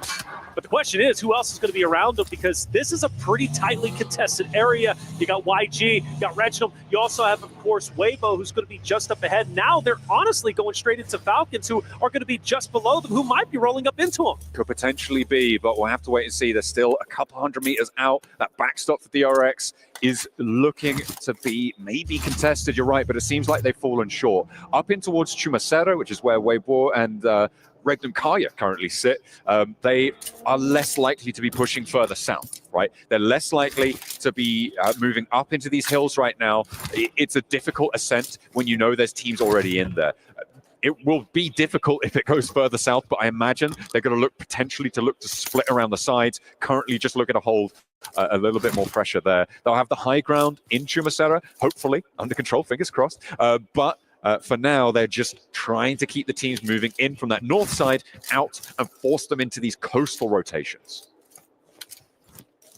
Falcons in a great spot, looking pretty good. They need a decent game. Feel like they've kind of fallen a little bit behind, but still relatively healthy within the top 9. As we look at their position, the question was, would they be able to see DRX? And they can, way off in the distance, but for the meantime, there's no reason to get antsy. For the teams who are down here towards the island, like, they're chilling. There's no reason for them to engage. There's no reason for them to get too crazy unless you're trying to, of course, overtake one of the hillsides. For DRX even, despite an early loss, losing a teammate, I would still say they're relatively healthy, right? They've got 3 members up. They're still relatively center zone. For them, no reason to get too crazy. Fourth Thrives, though, maybe getting into an engagement with Weibo up top. You got IQ, who's already down and out. The question is, Fourth Thrives, do they challenge once again for the hilltop? No, they do not. They are dipping out. Alpha 7 are behind this as well, about a kilometer out of this, so it could potentially run into this fight if it carries on. But Fourth Thrives, you're right, disengage. They don't want this fight. This is a really good opening for Weibo to maybe look to transition to the hills on the south side. It's difficult when you don't know the timing of the teams approaching you to try and establish. And with Fourth Thrives backing up, they're going to shunt straight on into Yangon Galacticos, who, remember, crashed into the DRX earlier on, but they find out just what is waiting for them. They figure it out immediately. They're straight back down the hill. Straight back down. They see it. They dip away. They're gone. Couple of warning shots. Hey, don't come back around our area. We're controlling this hilltop. And Weibo in a power spot for sure, without question. Still very tightly contested. Alpha 7 now starting to get a little bit active coming into where Weibo's at. Of course, a lot of distance still separating them 100 meters, as I just learned from you just a couple seconds ago. But yeah, for the rest of the rosters moving in, it's still going to get even tightly contested up in the northern side, especially if we have a shift up there. Things could get wild for all the southern teams. It certainly could. It is going to be the South Chumacero Hills, still the focal point. I'm waiting for this second circle to pop before we go a little bit crazy here, because we do have that potential Partona finish. That Minas del Sur area could potentially be on the cards. It's a little bit unlikely. In fact, I would say bordering on impossible, but it could be the case, right? The second circle shift can be pretty titchy when it comes to the cutout on the area. So we'll see where we end up. We've still got about 20 seconds or so before that one comes on through. And we'll have to see where that drops. Could go over to Los Leones as well, or center up on Chumacero to the north.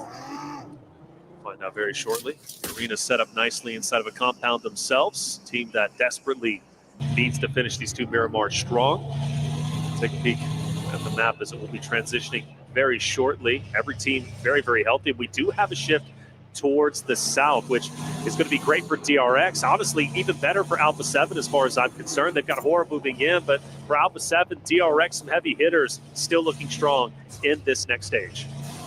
I was interested to see if anyone is going to go down to this South Island, like to try and head on through. It looks like they might be taking that option, or they could. I think they're just wrapping around the coast for now. But potentially could branch out. Alpha 7 down to Carrillo as well. Carrillo, I mean, they're moving. Yeah, they're moving. They're still just on this coastline, but it could be a crash between the Falcons and Alpha 7 on this coastline. Influence Rage trying to send straight on past. Wave will allow them through here and trying to get more central towards Yangon Galacticos. It looks like Regnum Kaya have a similar idea. Teams are moving fast. Fast indeed. Question is, when do they run into each other? Eventually, they're going to have to. Influence Rage still has a lot of distance between them and other rosters. It looks like Carrillo has backed away, by the way. I got a little bit worried because if you go back to the last area we casted, Carrillo was isolated by himself from his teammates, and that was really unfortunate. You don't want to see too many teams splitting up as much as they do, and Alpha 7 does have a tendency to do that. Granted, typically they hold their ground, but running into a full-fledged unit of Falcons would have been scary for Carrillo, but they get back together. Here it is, Influence Rage. Magnum Kaya also going to be very too much damage. Now the question is, does anyone take advantage? Well, Alpha 7's a little bit too far away, so they should be able to recover, but my goodness, could it be any slower? Falcons going to try and take some advantage here. Soez rebuffed from the windowsill. Alpha 7 are still taking shots in the roll-up on Navallo. Makes the cross. Koa not so lucky. Navallo goes down as well, and maybe with the hold, the assist coming through from Alpha 7, the Brazilians playing spoiler to the Falcons' approach here. They try and fly on in, but instead they have to divert, head out to the west, but Alpha 7 aren't done.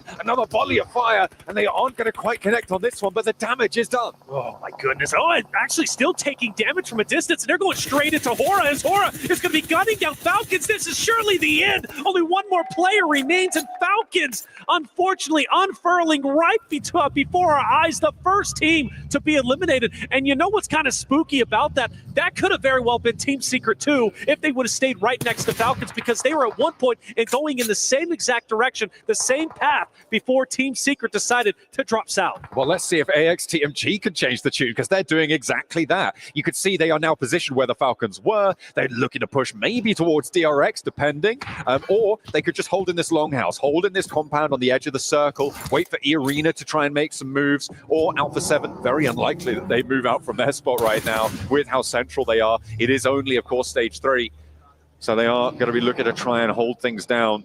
AXTMG, I think, had the right idea. I don't think Falcons had to move here. I think it was a little bit of a misplay. They felt like they wanted to be more central, and they paid the price for that. Teams can crash in, they can go center. We've seen it earlier, right, with Influence Rage, who just went straight on past multiple rosters, but sometimes it doesn't work out, and that's the risk you take when you play against Blue Zone. It will tank damage away. Obviously, at this point in the stage, it's not too bad, but I think Falcons could really feel the pressure, and once they started taking damage, that first initial fight just didn't work out for them. They just went haywire. They weren't thinking things through, and everything went blank, and, well, once they pushed in, they were done. Hora takes them out. Really unfortunate, because Falcons have played so well today. Still in a great spot, though. Don't get me wrong, top 9. They're going to have to finish strong in the final game. I believe in them. Power now with 3 players forward, 1 on the backstop, looking to push past Fireflux on the east edge. Another shift out west means that they will have to get a shift on after this circle. But they have to conclude first. Power could potentially divert, but they've got Influence Rage to the south, Regnum Kaya at the front. It is really a cage match right now.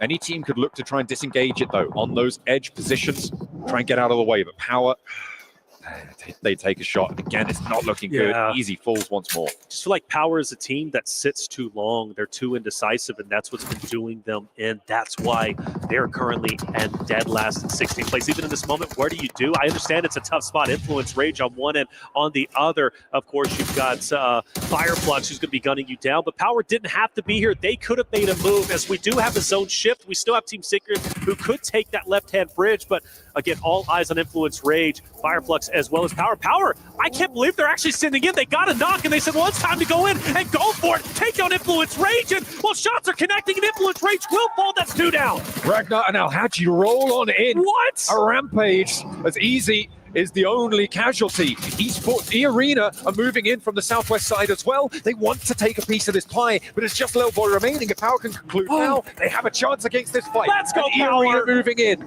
trying to take this third party, but instead they just turn, they get a little bit more west, and they're trying to play choke on this fight.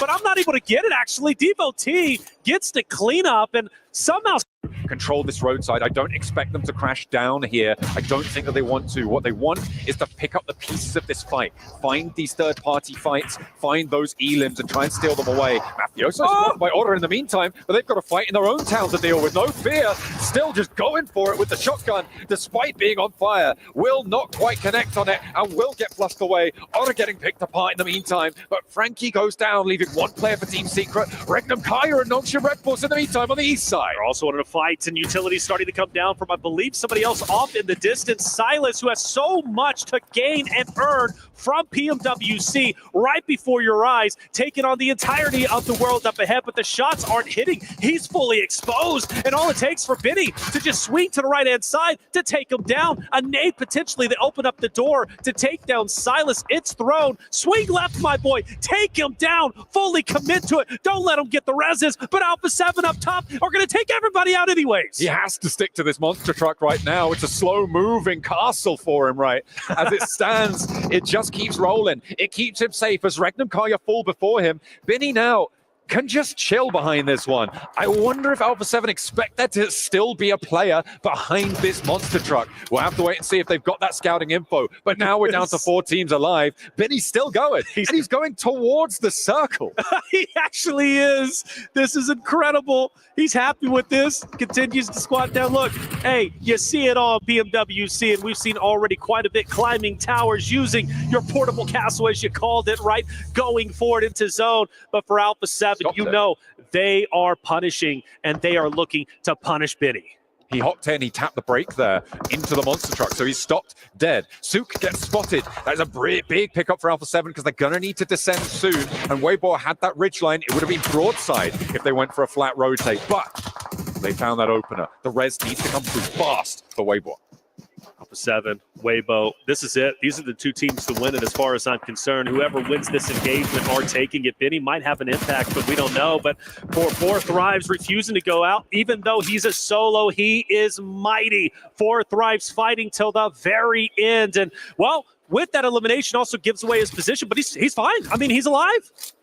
Why did Weibo not capitalize? I mean, they were all going down, right? They tried to cross the road. It felt messy from Weibo. That is unfortunate. Not what we wanted from them. Up the top now, Alpha 7 have 2 solos to deal with. The circle will close dead center on this one. We're into stage 9, into nearly the 29th minute now. But Benny, I just wonder if he's safe from Alpha 7.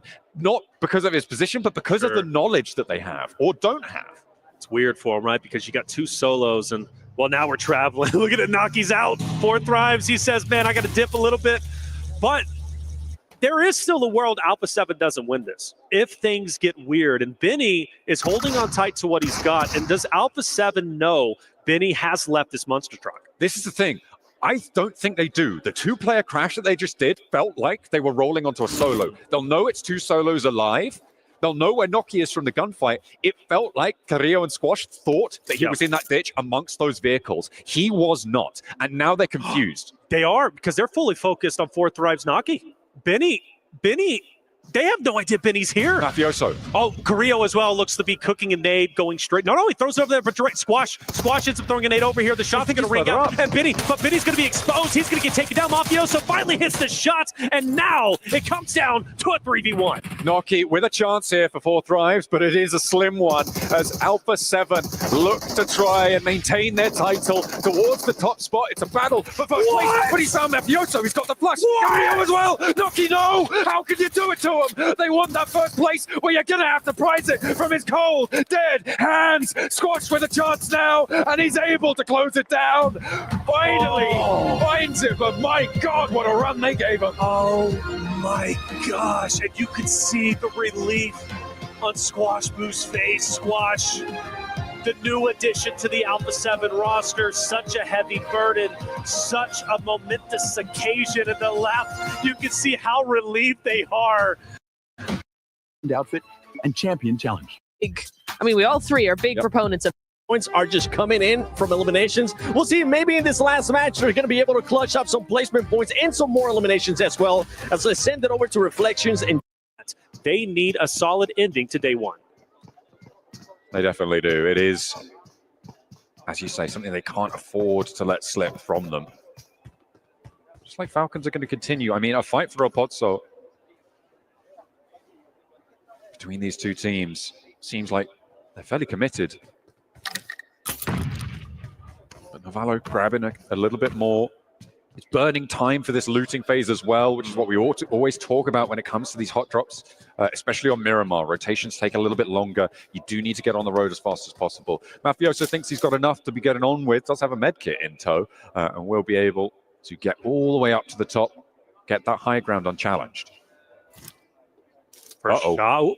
I thought the first shots were about to ring out. Mafioso, good trigger discipline, because the question is, does Falcons know where Mafioso is currently at? So if they go to let's say Falcons get a knock on Alpha 7 and they go to transition, right, to capitalize on that down, Mafioso could be the thorn in the side of Falcons' rotation.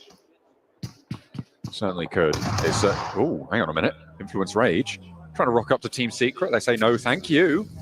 We're keeping our teammates safe. Thank you very much. And that's 2 knocks already sent back their way. There's 1 player knocked off in the distance, but we saw they had the guard on. And now it's Lorazin and Lil Boy both looking to try and get away from this. They're not going to re-engage. They're just giving up the ghost. 2 of their players down, and they're even going to allow this Reds to come through. Yeah, I think Influence Rage for them backing away with the 2 players. Hey, that's probably the play. There's been a large conversation, at least in the Americas region, and I want your opinion on it.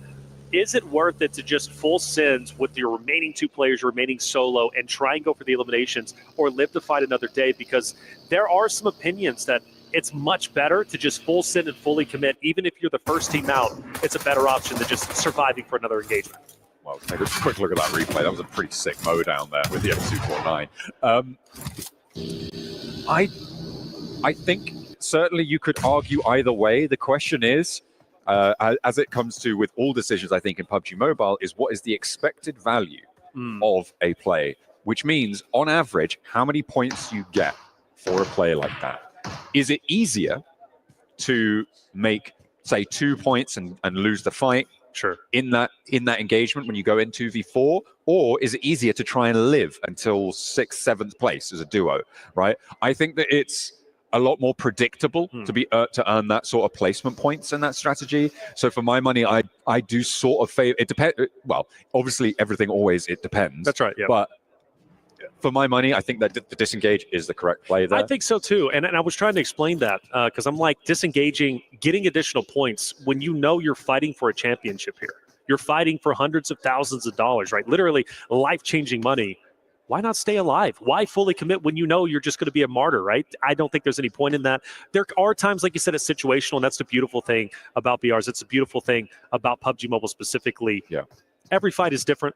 Every engagement is different. No map is the same. Yeah, you'll have similar situations, but every single time you drop into Erangel, Sandhawk, Miramar, you can't expect the same result that happened in the previous maps. Absolutely not. I also think that there's several factors that come into play when it comes to the it depends side of the argument.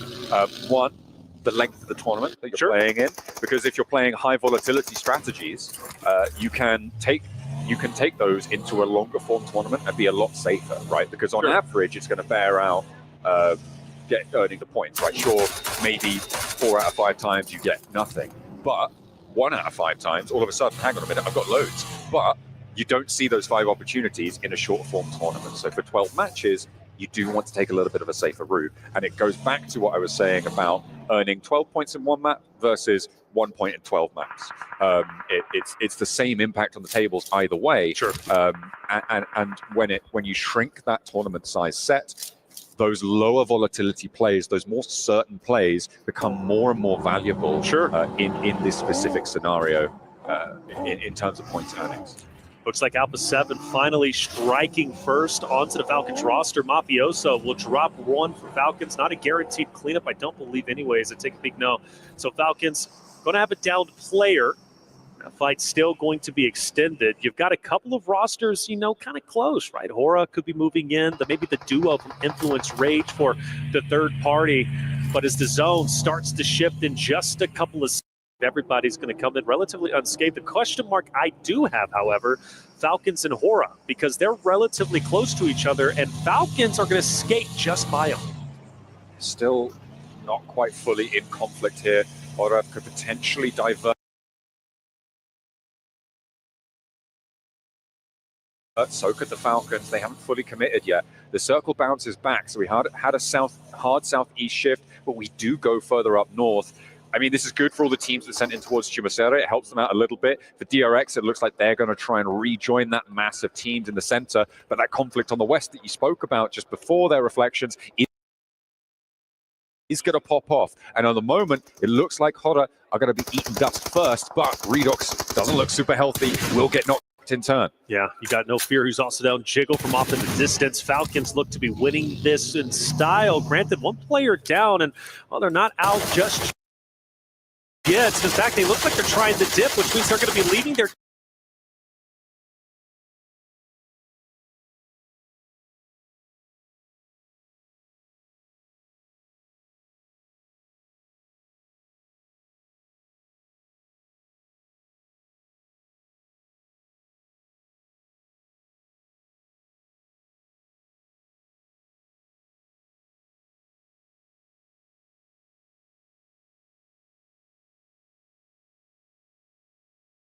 teammate to bleed on out, which is so unfortunate for Hora.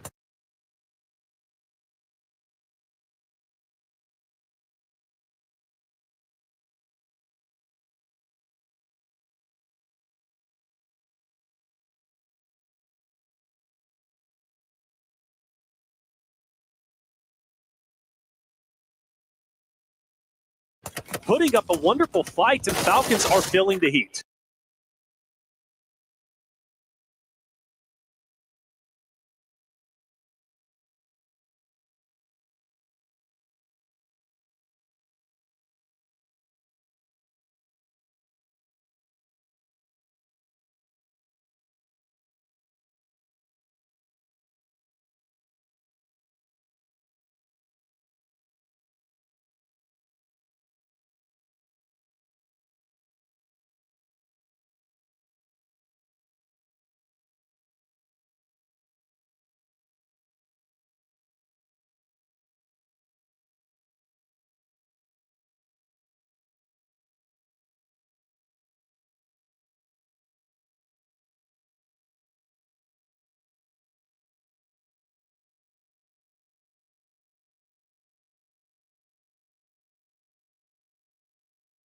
Sleepy able to spray them down, and actually Otter staying as live as 4.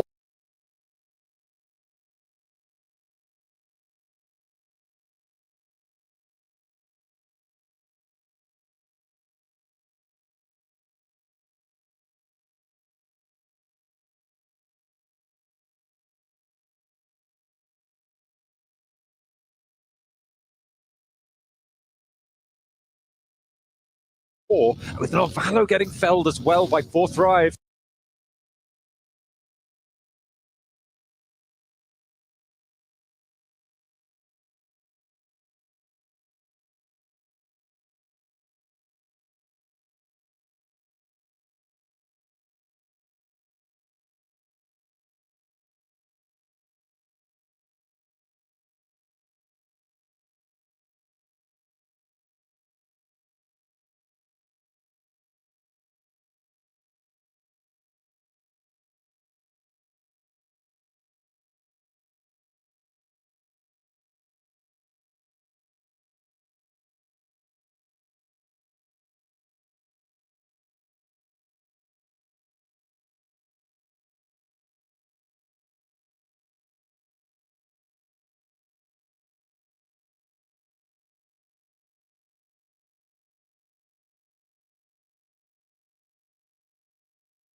this in style. Granted, one player down, and well, they're not out.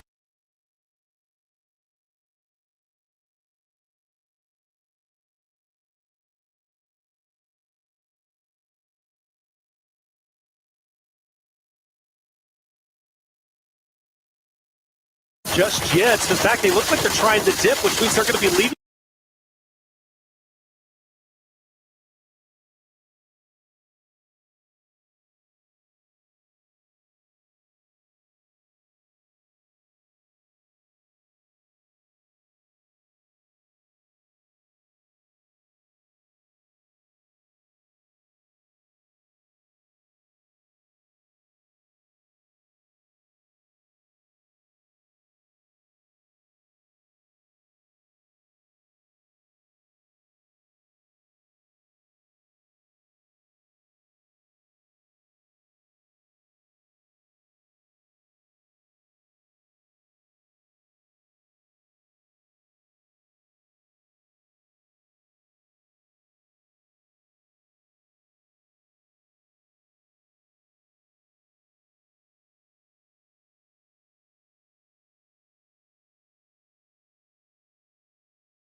Their reflections is going to pop off. And at the moment, it looks like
Hodder are going to be eaten dust first, but Redox doesn't look super healthy, will get knocked in turn. Yeah, you've got No Fear, who's also down. Jiggle from off in the distance. Falcons look to be winning this in style. Granted, one player down, and well, they're not out just yet. In fact, they look like they're trying to dip, which means they're going to be leaving their teammate to bleed on out, which is so unfortunate for Hora.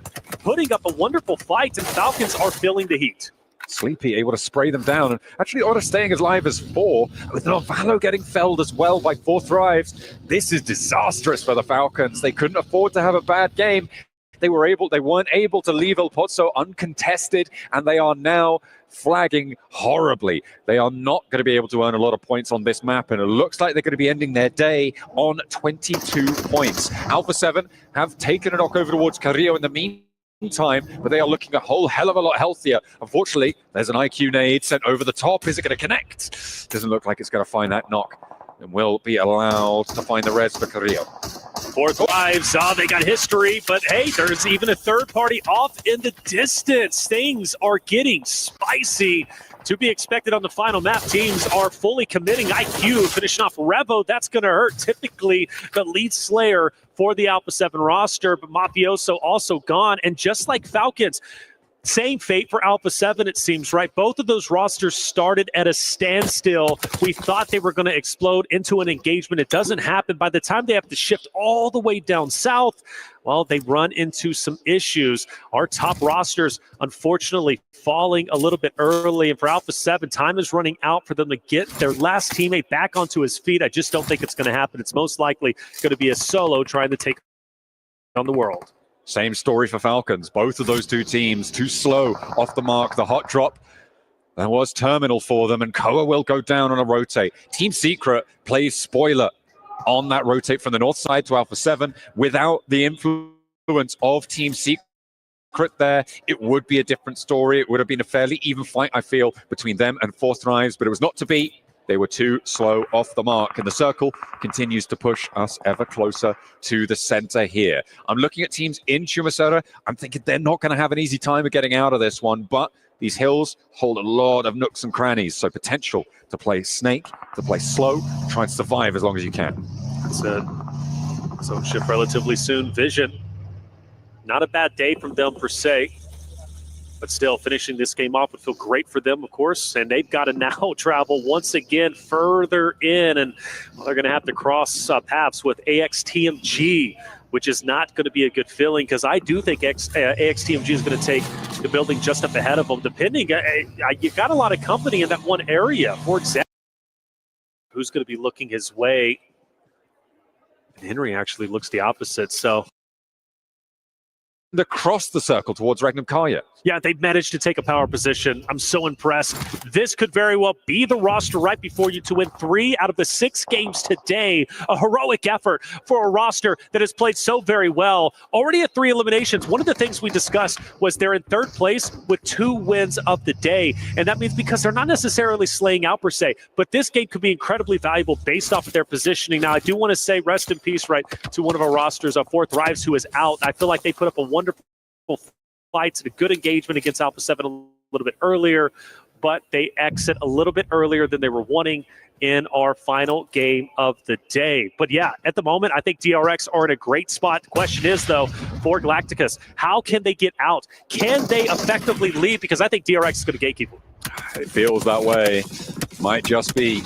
Power, in the meantime, with 4 players, Alhaji wanting that res. It will be enacted right now. Ragnar brings him back to his feet, and they will play on us 4. Fidan now on the top ground as well as they open.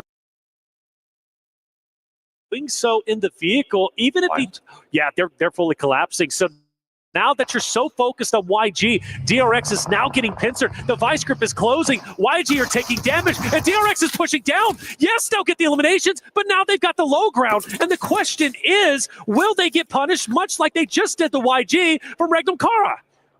They've left Soas up on the high ground. That will slow down Regnum Karya because that high ground is not fully under control. They don't know that 2 players from DRX have dropped down. They know that a fight has concluded there, sure. Matcap is also a thorn in the side of this position, and DRX need to be careful here. A misstep, and they lose a player, and that could be devastating. A nade in hand for Matcap, and there's a lot of damage being poured on in. Team Secret are here to play as well, and they can't quite get back up towards the top here. Matcap spotted, and the nade no longer an issue. 3 teams remaining. It's Team Secret, it's DRX, and it's Regnum Karya. That's it. You've got all 3 teams with 3 members alive. It's anybody's ball game without question. Team Secret, a win here would be tremendous. We haven't seen them in the winner's circle just yet. This will be their first opportunity for DRX, though. They won 3 out of the 6 today, and that's going to be a massive drop.